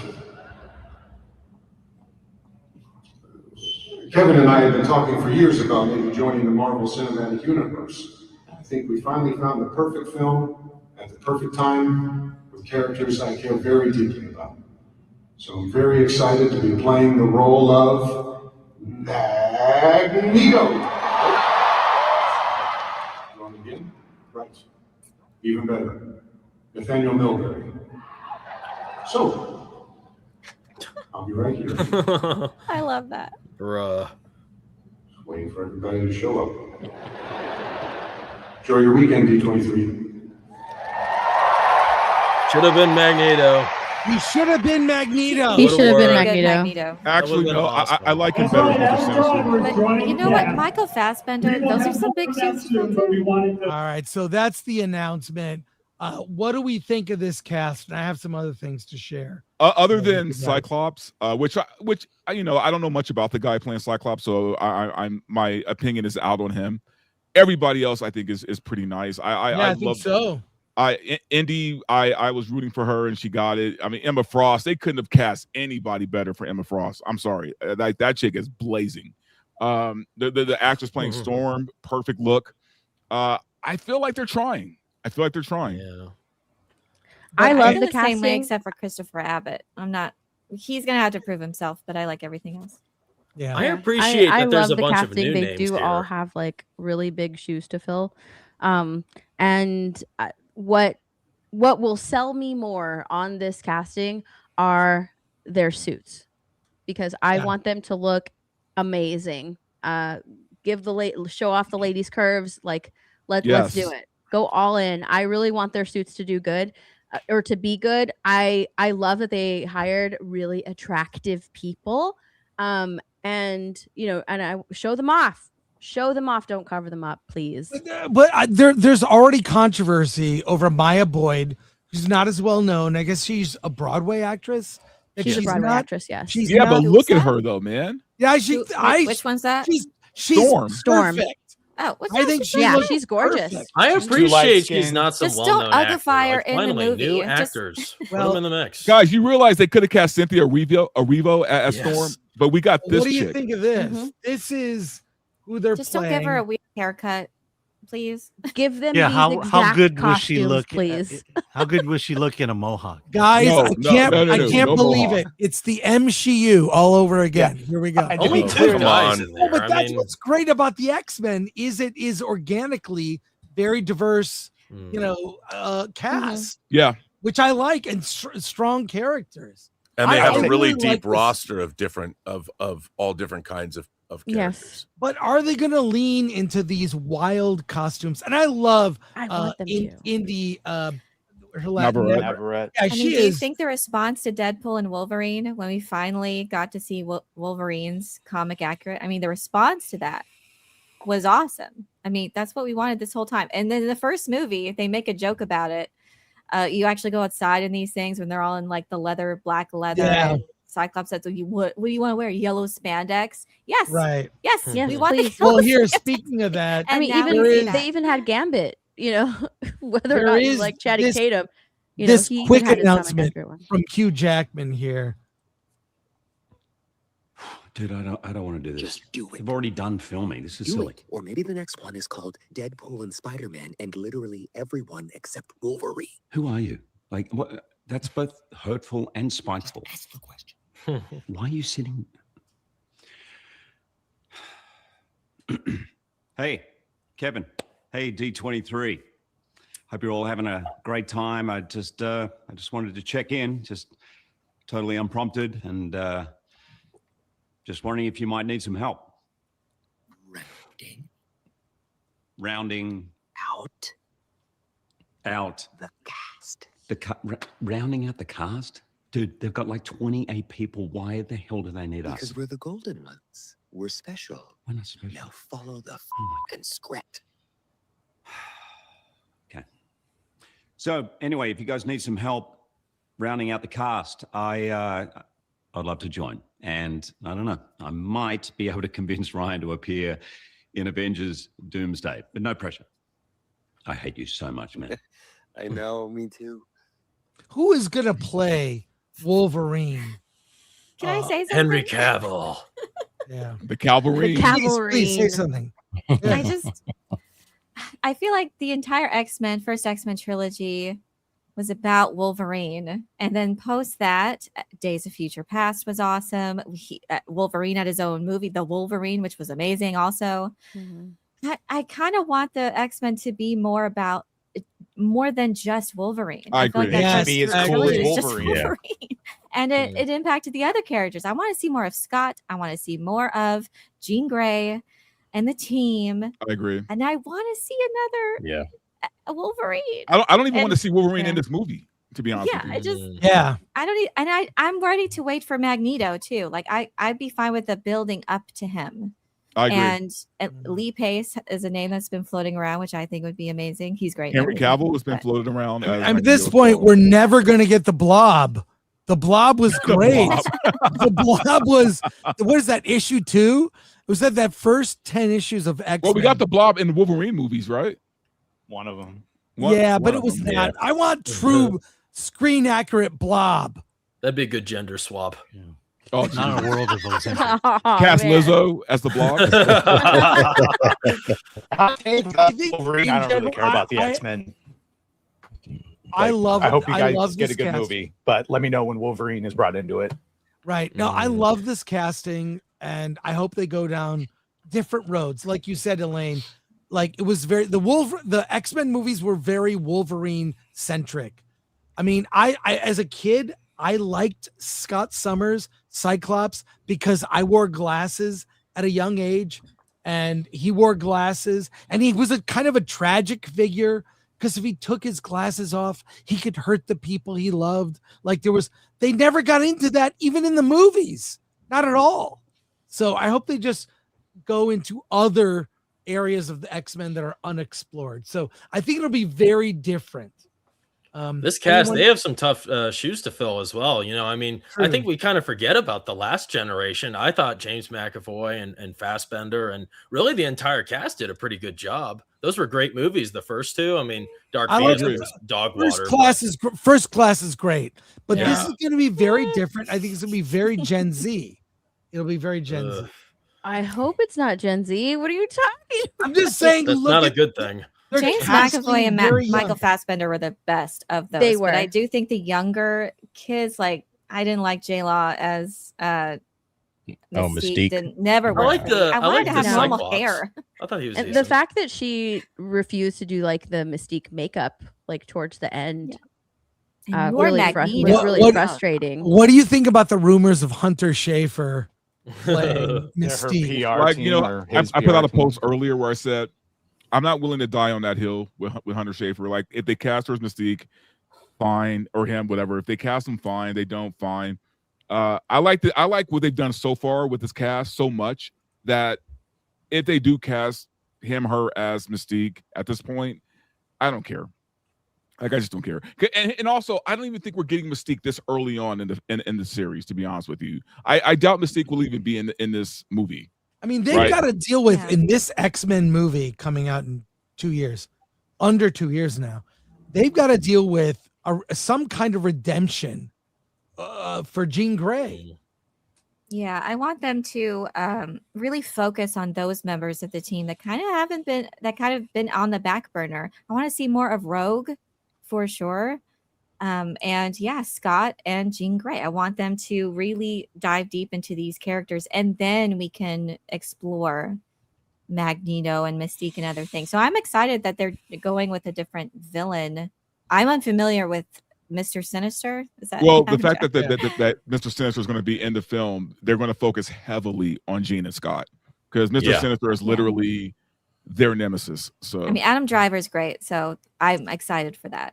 I think it's going to be a great performance from him.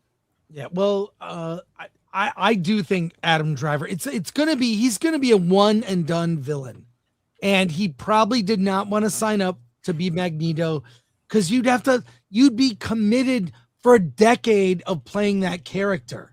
He already went through that with Star Wars, and it didn't turn out well. Henry Cavill as Magneto, that could be interesting, right? Like a big, bold. I would Magneto. love that. I'm down. Be very curious how they're going to handle that, because it's the one character that kind of needs to be Jewish and from the Holocaust. And the further you get along the timeline, the further you stretch credulity of, and how are you young and alive? So I don't know if they're going to say Michael Fassbender set is in the so 90s. good. It's I like don't the know if best you part can of read- First Class. If you can read this, Badger, let me make this larger for you. But read this commentary about Adam Driver's casting. Marvel chased Adam Driver for a decade. He finally said yes to the one role that doesn't come with handcuffs. Every young actor Marvel casts as a hero signs a multi-picture contract at casting. Sebastian Stan signed for 9 films. Chris Hemsworth got $150,000 for the first Thor. The deal is fame now, leverage never. By the time you're a household name, your rate was locked years ago. Villains play by different rules. One film, no options, the showiest part in the script, and your quote stays intact. Cate Blanchett did exactly 1 movie as Hela. Christian Bale did 1 as Gore. The villain slot is the only place in the MCU where a prestige actor can rent themselves out and walk away clean. Now look at this X-Men cast through that lens. Sadie Sink, Kit Connor, Maya Boyd, Indy Navarrete, young, talented, and locked in cheap for the next decade. The 2-time Oscar nominee in the movie is playing the bad guy. Driver understands this trade better than anyone working. He spent 2015 to 2019 as Kylo Ren, and the sequel's trilogy, $4.4 billion box office bought him 10 years of Marriage Story, Annette, and Megalopolis. Marvel reportedly wanted him for Mr. Fantastic. He passed. A hero role is a mortgage. A villain role is a payday. The villain is the only part in a Marvel movie that gets paid retail. Everyone else is an option contract with a face. That's a good point. No, this was good commentary from Akash Gupta. That's a really good point. Yeah, Good good point. Good point. Problem with that is all these young faces, they're going to be so occupied with Marvel that we're not going to be seeing them in really many other titles too, right? That's kind of the sad part of it. I'd like to see Indy Navarrete in more movies, and who knows, maybe this obligation will take her from that. Yeah. Well, I mean, a lot of the Marvel cast, like they did movies outside of Marvel. Yeah, whether or not they succeeded Yeah. is a different story. But you know, Yeah. they did other movies on their off time too. So, I mean, she could obviously take. She's in demand. Yeah. She'll be able to pull something else for sure. I'd hope she got paid for that, leveraging her popularity right now. Mhm. Oh man, All big right. time. All right, like a rash that won't go away. Star Wars is back. Oh, And the Ahsoka trailer is here. Have you guys We seen have it? to watch this. I I don't haven't give a seen fuck. it. I'm excited. Give me all the hate. I'm with you there, Badger. I'm with Just you. give there. me more hate. I love Ready it. I'm not going to lie to you. I'm not This- going to lie to you. I didn't hate it. All right, well, let's watch. I haven't seen this. This is right out of D23. Let's go. Here it is. Tell me, Ahsoka. What troubles you?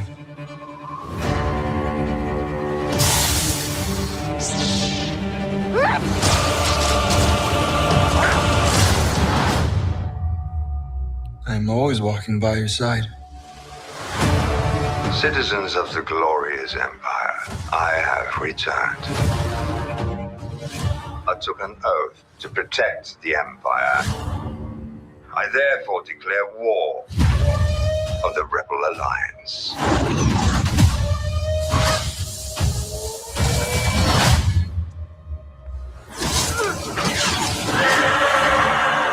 Out of vision. What did you see? More. More and more danger than I thought. Balin claimed to have knowledge of a power, one that could end wars.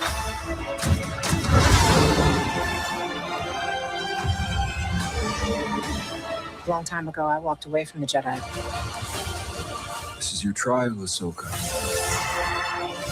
Take your time to decide. Are you a Jedi? Or not?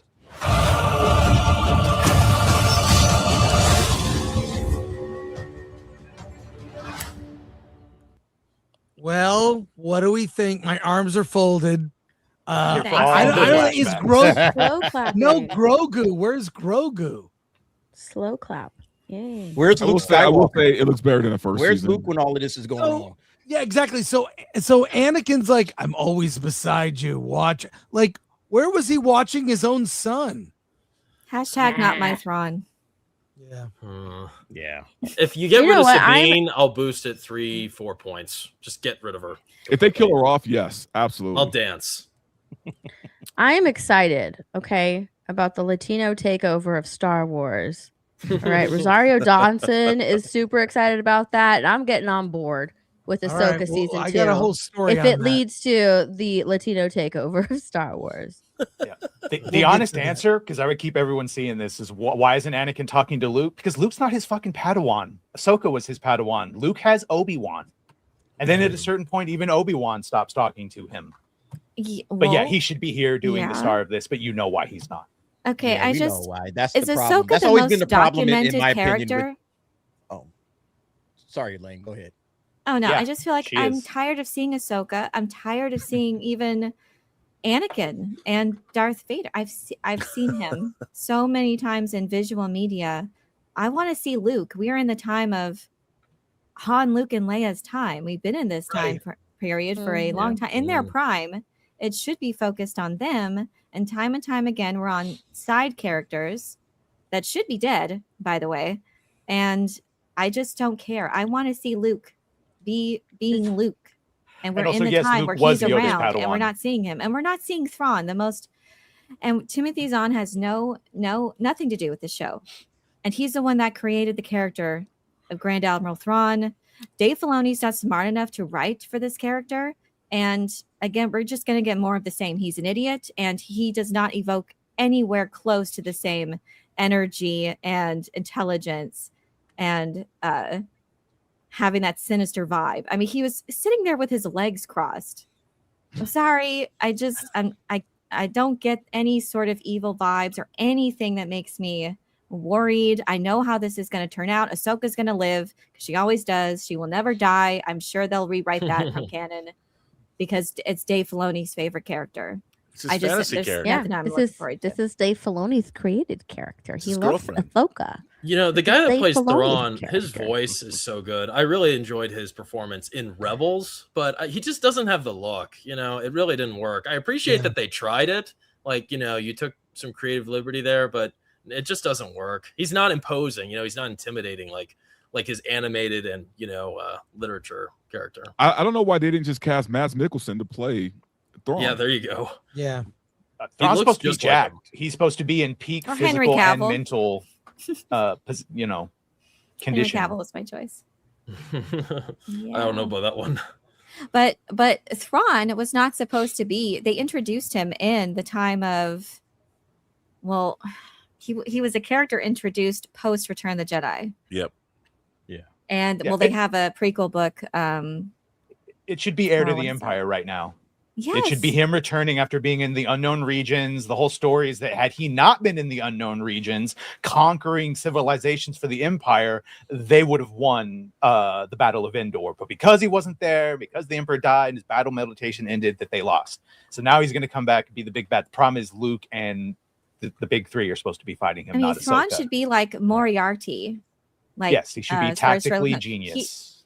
It's such great writing, and Yeah. the fact that you don't want to have Timothy Zahn, who's so many times has offered his help, and they didn't go to him when they introduced him in the cartoon, and they're continuing to ignore him, and it just speaks to the continued pattern of the hubris and ego of certain creatives and studio heads who want to poach IPs and ideas and stories and characters and not involve the people that actually invented them and lived with them. And Christopher Judge had a great, who plays Teal'c from Stargate, but also Kratos in God of War, was calling that out as far as adaptations. Why don't you involve any of the people responsible for creating the character of Kratos and that lived with they're not this doing IP it for for the 20 fans. years? They don't want the fans. They want the new audience. They want the modern audience, right? So that's why they do stuff like this.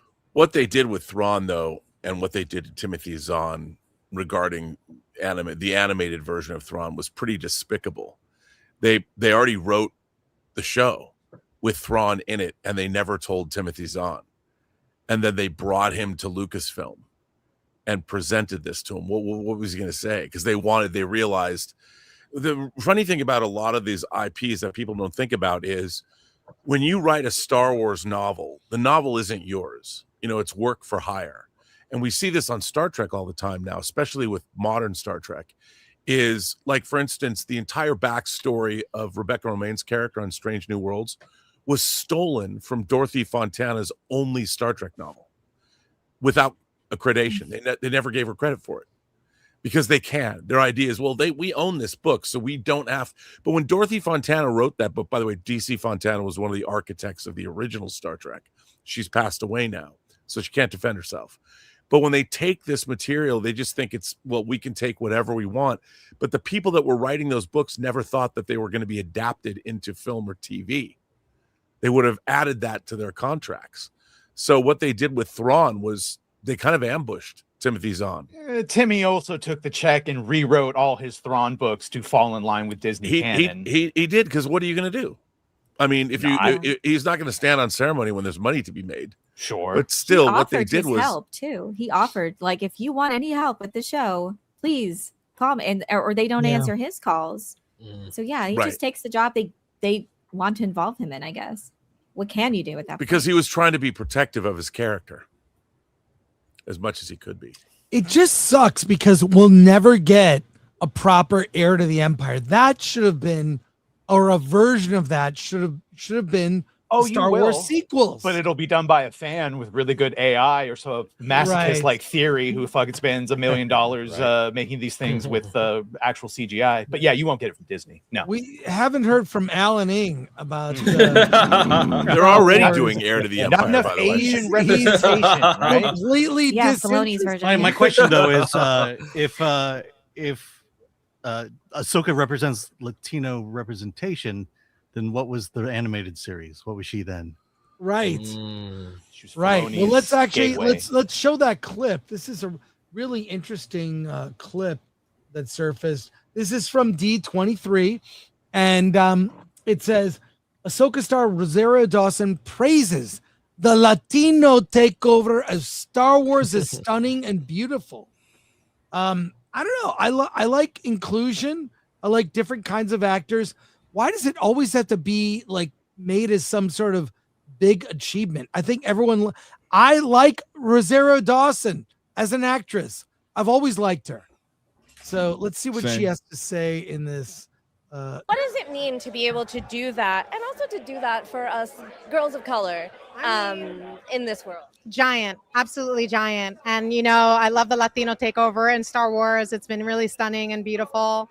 But and I love it even, when you got to have young Ahsoka on our show. And this is a character that is so profound, no matter what stage of her life that you kind of check in. She really is such an incredible, dynamic, special character that George and Dave created. And to have the adventure continue and be able to share this next season with folks is a dream come true. What does it mean to be able to do? It's always some. I don't know. I just think it's sort of unnecessary. Like, I love to see good actors succeed in roles. I think she's very good as that character. She's not given a lot to work. Did with. I miss something? What takeover? Like, it's her and Pedro, right? That's two people. Cassian Andor. Is he Latino? Okay. Yeah, I mean, three. I mean, I didn't notice it until She plays an alien. She plays an alien with orange skin and Leku. Right? Like, I didn't notice that there was a Latino takeover of Star Wars, but I know one person will be very happy. That's Paulie from Latino Slum. Where he is literally the meme of the guy holding the girl's hand, looking back, and it's like something Latino. Anakin and Clone War flashbacks aside, I'm actually really interested to see what they do with the recast Rory McCann and what he's looking for. Balin. Interesting. His primordial power, what that is. I liked Balin, and there was potential actually in Ahsoka, and I wish that Ray Stevenson, is it Balin Skull? Is his name? Was the best part of that. but Dave Filoni can't help himself but to insert callbacks and steal from other genres and things to, instead of just embracing Star Wars, instead of leeching off what made Star Wars famous, and just create a good Star Wars story yourself and develop the backstory of Balin Skull and Shin Hati, whatever. Shin Hati, Jesus. Do original characters. I'm all fine with that. But if you're going to do it in the realm where Han, Luke, and Leia are in their prime and extremely active in the New Republic activities and in the Imperial Remnant, then show them. It makes it so disrespectful to their legacy to not have them involved, these characters. I don't know if they are, but I mean, Leia was just a name in Ahsoka season. Was it Ahsoka season 1, I think, where C-3PO just mentioned Leia? And what they did with Mon Mothma was awful too, does not line up with her character, but they can't help themselves to insert all these other things. If you're going to do that, then make it meaningful and make it substantive. Don't just, I don't know. I just want more depth, and I want Luke. I want Heir to the Empire. I want these other things. And I feel like we keep getting fed this Ahsoka Clone Wars things, and I want more than that. I mean, Andor showed me what could be possible, and I wanted more from those good characters that they did develop and introduce that could have been incorporated into Han, Luke, and Leia's time now. And instead, we're just stuck with Ahsoka. Well, I hate to break it to you, Elaine, but with Filoni in charge, that's all you're going to get from now on. Yeah. Yeah, it is. Yeah, You got to see what happens with Starfighter, at though. Starfighter might like kick off a different generation. That's maybe. a one-off, bro. But that would screw up Dave Filoni's plan. Well, it's very nice. good. I mean, mean, if that's a it's Terry really Metalis not giving him legacy because it wasn't his idea type of shit. That's a not getting Penguin season 2 because it wasn't James Gunn idea. It's a not getting anything follow up to Starfighter because it wasn't Filoni's idea. It's going to be the same thing. Well, I don't get all the flashbacks. I wish they would just make a Clone Wars centric. That's what we series. wanted. You know what I mean? Clone Just give Wars. us a live action Yeah. Clone Wars. Make it a separate story. Whatever else. Put all that crap in there. I love the Clone Wars. I don't like Hayden the connection Vader show. in these sequel series. It's super weird. Well, I Anyway, can't wait. guys, really quick, I got to run. I have a Colorado's Rocky game to go to. So, Well, have fun, man. My first baseball game since I've been out here. So, All right. And you're going to show up before the game starts? What? I mean, whatever. I got my On Dodgers time? hat ready to go. So. All right. Take care, Dante. Anyway, Subscribe y'all. to Verbal Riot. Subscribe, Verbal and Riot. I'll talk to you guys later. Take care. Peace. Well, I can't wait to see, I don't know, in 2027, when Ryan Gosling's Starfighter comes out, will we be talking about a white takeover of Star Wars? Well, the original Star Wars is coming out in theaters, and I will be able to see it. So, I mean, I am so excited, and that's something Dave Filoni announced too. They're finally That's gonna be officially awesome. confirmed it. That's something Yeah. Dave Filoni took credit for. Yes. Yeah. Oh, You know, I I announced know. it. D23. Yeah. Okay. We already knew this, but yeah. Yeah. Original, untouched version of Star Wars will be playing in theaters, and I will get to see it in theaters for the first time. So you can't take that away from me, no matter what happens, Dave Filoni. Thank you, at least for this. Did you play the clip where they asked the Asian actress who plays Sabine what she thought, and she said she rubs it. She rubs it. Yeah, sure she did. So I got a question for the panel Yes. with this re-release version of Star Wars. They say it's going to be the original version of Star Wars, whatever that means, because which soundtrack do you go with? But the real question I want to know is it going to say Episode 4, A New Hope at the beginning? It shouldn't. If it's I the know. actual It film absolutely that shouldn't. they showed. And by the way, I know. By the way, George Lucas changed shots, like the tractor beam, turning the tractor beam off. Yep. That the little it only opened in 12 theaters, and he was still cutting the movie and tweaking it because it bugged him. So, But I mean, is that the one we're going to get? The one that actually played on the day it premiered? May You're gonna get the one that looks 25th? like shit It with should no be. finished effects. I know it Good. should be, but is that the one we're going to Well, get? it's in wanna see it. IMAX, isn't it? Isn't it blown Yeah, up in IMAX? so it's. I mean, I'm just curious because there's many different sound mixes of Star Wars. There's a Yeah. mono mix. There's the 6-track mix. There's the stereo mix, and it was the first. I believe it was the first Dolby stereo movie. Yeah. The Star Wars, the first Probably. Dolby stereo. It movie. wasn't THX, that's for sure. No, they didn't. They didn't have that yet. I guess what I but- mean to say is, as long as Han shoots and there's no stupid looking Jabba the Hutt CG Going like Jabba, this? I will be happy. Yeah, they would have to. I mean, I think that's a huge Well, thing. there'd be no computer intervention in this. Well, that movie has been changed so much. And I remember it changed from, adding the episode 4 to like different cuts to different ADR and looped lines. There were tweaks because I saw that movie so many times as a kid. Like you begin to notice, like, what are they doing? When it got to the special editions, I just was, you're settle on one version of this film or give it up. Technology didn't exist. He waited until it did, and then he fixed it. But you know what? He never had. There was never. Even when you had the special edition, it's been fixed over and over and over again since then for the different releases. There was never a plan. Like he never sat down and said, "Okay, these are the things I want to do," and make those changes. I mean, it was kind of evolving. And then when he had like Ian McDermott, then he had to replace Clive Revel, and he had to replace the Emperor in Empire. Which was a weird thing. I mean, because I saw Empire 26 times in the theater. I loved the Emperor from Empire. Yes, because his weird, quiet, eyes. his thoughtful nature. He was the scariest dude in the world, and then he became the witch from Snow White in Return of the Jedi. The original Boba Fett, the original Anakin at the end. Yeah. And by the way, they're bringing all 3 movies back. We'll see which versions. We'll see. Well, that's what I'm wondering is, are they going to put back Sebastian Wait, Shaw all next as year or old just on Anakin? their anniversary years? No, On I the think anniversary. they're all coming out next year. Okay. I think. Oh no, Starfighter is actually coming out on the actual anniversary of Star Wars on May 25th. Yeah. Okay, one last topic before we go to soups, and it involves one of our own. CBS takes Axanar down and attacks RMB. What did we do? CBS did? CBS took Axanar down. Yeah. They took down they hit him with some DMC and it's taken down. But Robert, you posted this on your social. You know, we support you. Oh yeah, this is Alec. Alec Peters threatened me yet again. Would you read this, Badger, in RMB's voice? Oh, sure. I received this from Alec Peters at noon today. You have your chance, and now I'm coming after you because you won't shut your mouth. Sounds like something I would send Robert, because you won't shut your mouth. I would have left you alone. But first, you are pathetic court experience in which the court reporter said you were a blowhard who loved hearing himself talk.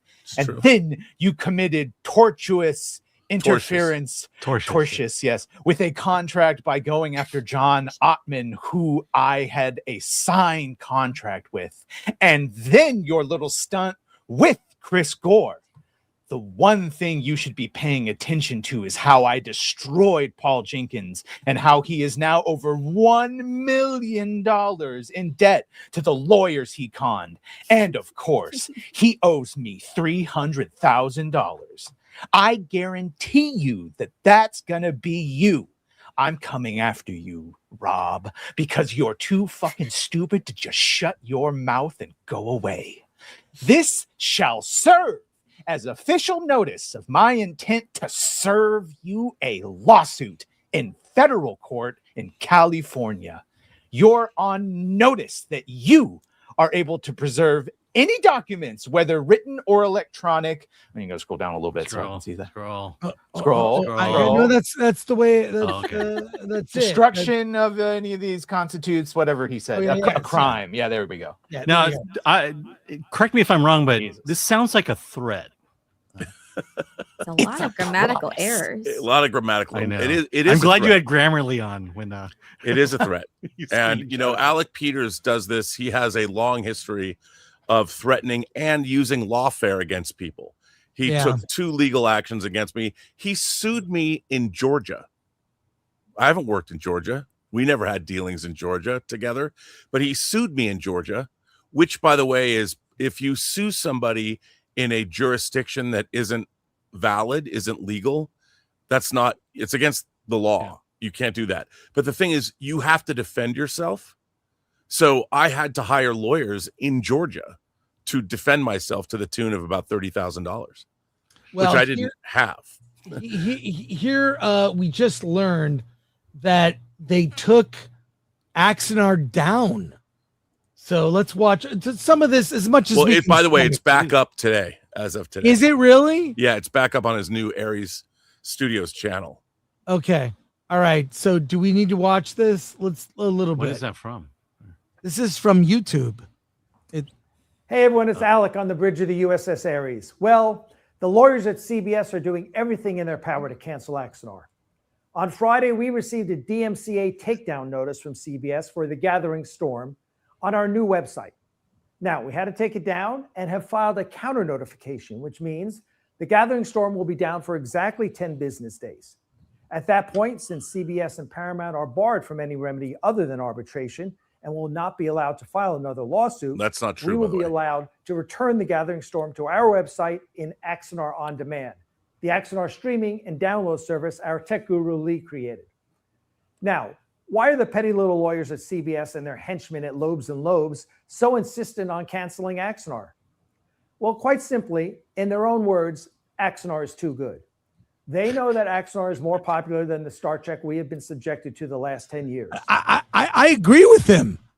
I agree. I think that what he's doing with Axanar is better than Starfleet Academy. Well, I would say that the version of Axanar that you like, he didn't have that much involvement in. You know, Christian Gossett did, I did. And at the end of this diatribe, he puts my Vulcan scene that I co-wrote, that I directed. It's on here? Yeah, it's on after this conversation. We showed it last week. Yeah. But the thing is, he continues. I worked on Axanar for 3.5 years. I put everything I had in it. You can look on my own YouTube channel, look up Axanar Origins, and you can see all the work that I was doing on the feature film before we got sued. It's about 50 minutes of 3 different documentaries. And he continues. He didn't like, Chris, that I was on your show talking about Axanar. Yeah, well. And that's why he came at me. Well, that's why we should do it every week. Yeah. Yeah. Well, but he's you know, he will like sue you. But you know, The Gathering Storm was made over the course of the problem is he's in violation. He owes CBS $400,000. They came back and he just doesn't pay, he doesn't settle with anybody. And everything he said about his new Axanar piece, he had the right to make 2 15-minute films. And other people made Axanar movies that he's put on his channel. And he was not supposed to hire new Star Trek actors. He did that. His new movie is over 15 minutes. He's violated his own settlement agreement 4 ways till Sunday. And frankly, nothing Alec Peters ever says is true. Almost everything that comes out of his mouth is not true, which is demonstrably not true. Well, I would like to see Axanar epilogue on the Robservations channel to put this to bed. Do a EFAP, EFAP the latest Axanar video. No, you'll find my Axanar epilogue video on the dark web. Okay. And it'll be very interesting and very different from what you might expect. Okay. All right, let's go to Soups as we wrap up. And appreciate you, Rob, for look, I would have liked to have seen your feature-length Axanar project. Well, you can see it. Like I said, you can see all that he's been, by the way, for somebody who he's been bad-mouthing, he's been using all of my effects that I designed in his new Axanar.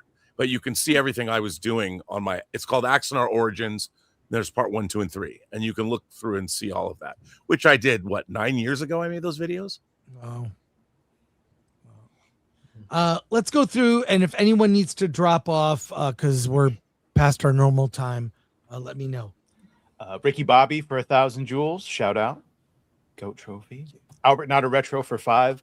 Hal should be the rookie. Sinestro should be the veteran. And the story should be about Hal being set up to be crooked when it's actually Sinestro. Yeah, just watch Lantern's First Flight, 2009. Albert Not a Retro for 2. How about this new Karate Kid, the musical? I have not heard of it. That's weird. Is that real? Yeah, everything. I didn't know about that. They'll make a musical, if anything. I'm looking that up now.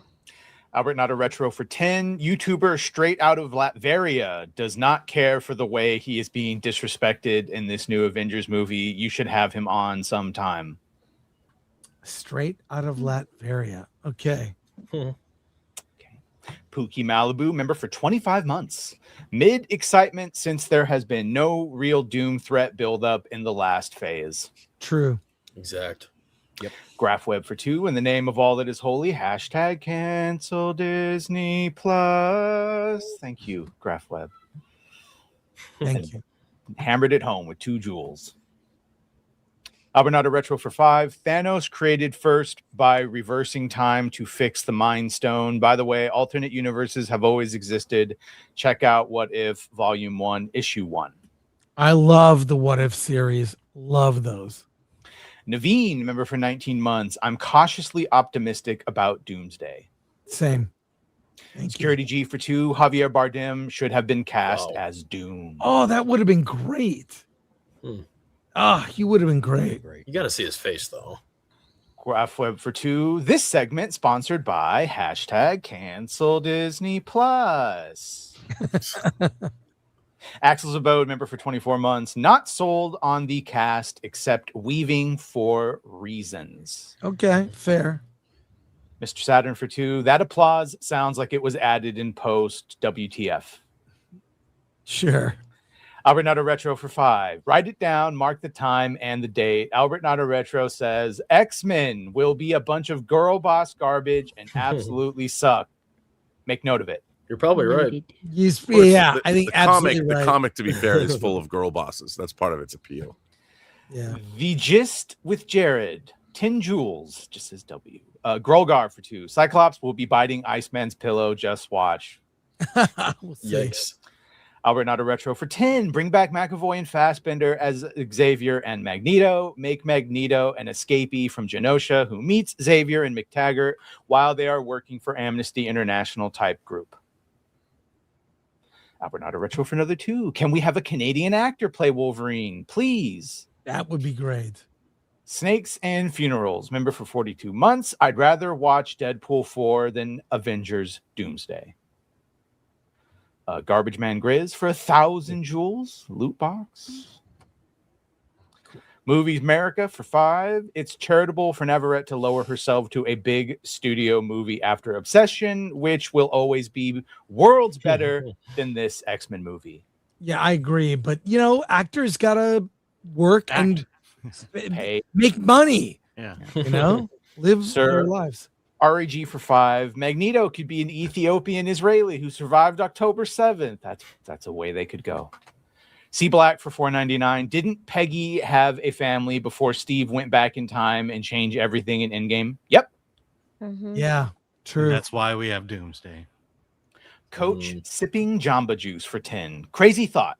Christopher Nolan needs to do a TMNT movie. Nolan's films are grounded and far from fantastical, and that's exactly what the Teenage Mutant Ninja Turtles IP needs right now. Maybe take it back to 1984 comics. Ronan. Could be interesting. Lockerius for 5. Imagine if they cast Matthew Good, Ozymandias from Watchmen, as Thrawn. Good. I mean, they need to get a different showrunner and writers first. Get Timothy Zahn. Hey, Mike.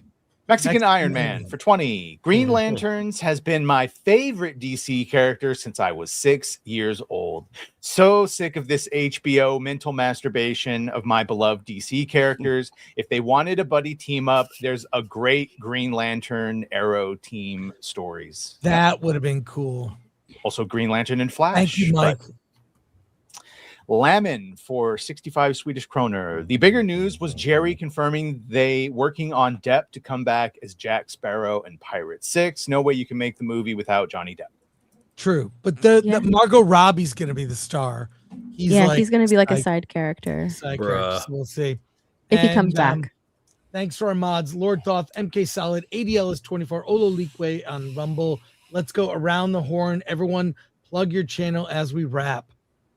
Yo, Derek Anderson, the DA. Check me out on my channel. I'll be live tomorrow night on the Nightcap. Daily videos every day. See you guys on the next one. Peace. Cool. Thanks, DA. Hey everybody, Box Office Brawler, Gen Z reviews, David Bowie's Labyrinth next Tuesday, 9 p.m. Eastern time. It'd be great to see you there. We're not streaming tomorrow. It's Texas Chainsaw Day, so we're all going to the theater. Nice. Steph, my nerdy home, trash talk tomorrow. We're going to be talking about the Peter Pan girl, and then nerdy news over on Wednesdays. And I'll be doing Lanterns watch parties on Sunday nights. Hi, I'm Elaine Nerd Cookies here on YouTube and Twitch, where I talk about sci-fi and fantasy news and lore analysis. Tune in for coverage on Doom Part 3 and Stargate. My next Doom Book Club is next Thursday, August 27th, 8 p.m. Eastern, covering chapters 34 through 38. So hope to see you there as well. Thanks again. Hey, Rob Burnett from the Burnett Work on YouTube. Come join me. I'm starting up a lot of Robservations in the next 2 weeks. So a lot of editorializing and opining on the pop culture items of the day. Badgercast coming up very soon. We'll be talking about all the things. All the things. Oh, and Alan, we got Hollywood on the Rocks Friday. We're going to talk about X-Men, and we may or may not have a special guest on Friday. Ooh. Well, we can talk Friday. Bruce Campbell is on the show. Oh. And also the original creator of Attack of the Killer Tomatoes. And you mentioned Chainsaw Day. I am going to be the moderator at a Q&A at the Regal at LA Live, the original cinematographer of Texas Chainsaw Massacre. I'll be moderating a Q&A with him tomorrow night at Regal at LA Live. That's so cool. And a last minute Andy Like Stuff channel for 2. Nolan needs to make a Crow film that's not Batman. I don't think that'll happen, but thank you, Andy Like Stuff, for £2, proper money. And one last 1,000 Jewels GOAT trophy from Tripwire 5565. Thank you to our guests. Thank you to everyone who sent in a soup. We appreciate you. I don't know. I love the conversation. I look forward to this. Is fun to talk to everybody here. I love it. And I look forward to it every week, especially when there's something big like Lanterns or D23 announcements. Yeah. So I'm cool. looking And forward to Rob, more Lanterns talk. more. Well, I mean, I Not watching, but talking about it. I want to see episode 2. I want to see where it goes. Did they really kill Hal Jordan? I don't know. He's a hologram. That's exactly. That's my theory. I'm saying it now. Be an alien. Could be. We don't know, but we'll see. And Rob, appreciate your fight with the Axanar. It's like I just feel like your intentions were always to do a good thing, make good Star Trek. That's how it started. That's it. That's all. I mean, And I knowing think- you and all the years, like it's ridiculous. Look, if you watch Prelude to Axanar, which I edited and basically post-supervised, you can watch the Vulcan scene, which I directed and conceived of and executed, and you watch my 3 Axanar Origins videos, you could see what we were doing. So it was the problem where I'm here to make movies. I'm not here to service somebody's ego. Right. And Alec Peters is the worst kind of filmmaker because he'd rather service his ego than make movies. Well, that's why I know that. God, did you see Gary Beekler's latest video on Star Trek? I was in the. It's amazing. Fantastic. It's epic. They should, people who work at Paramount should watch that video. I texted him. He had posted it like 11 minutes. It was only after 11 minutes I started watching it, and I was halfway through it, and I texted him. I'm like, dude, this is savage. I love it. And then you're in the video. I know. I was texting him before I saw that I was in the video. Oh my And Red God. Letter Media's newest Star Trek video is Amazing. So good. Oh, So it's check so that out too. good. It's so good. That is a gross simplification of the powers of the Flash, but it's fine. It's fine. No, it's I don't know. I really Gary's video, if you have not seen it, is just a huge takedown of current Star Wars. Or Star Trek. Star Trek. It's kind of crazy and sad to me. So there you go. I was going to show that video where where's that video of you, Badger, and Rob Burnett wrestling? I don't know, but AI is out of control. Oh, Out of have you seen it, control. Rob? I gotta see No. that. No, I have not. No, Is it we have to online? show. We have to end the show showing this video. It's too good. Is it Badger? You must have it. You must have it bookmarked. I haven't even seen it. We're watching it. We're gonna I'll watch see it. if I can find it. Hold on. No, I'm gonna find it. It's so good. It's like it's literally perfect. Okay, we had please appreciate our your patience here as we find this video that stars Rob and Badger. I need to see this video. Okay, did you find it, Badger? I can't. No, I'm look. I don't know if maybe he unshared it. Oh wow, I don't find it. MK Solid, what happened? Oh well. Okay, all right, next week. That's Recreate it. it. Yeah, and thank you, Mexican Iron Man. Appreciate you. I'm gonna be talking to him soon. Be talking to Mexican Iron Man soon. Thank you, everybody. Have a great rest of the week. And Alan, Let's get out of here.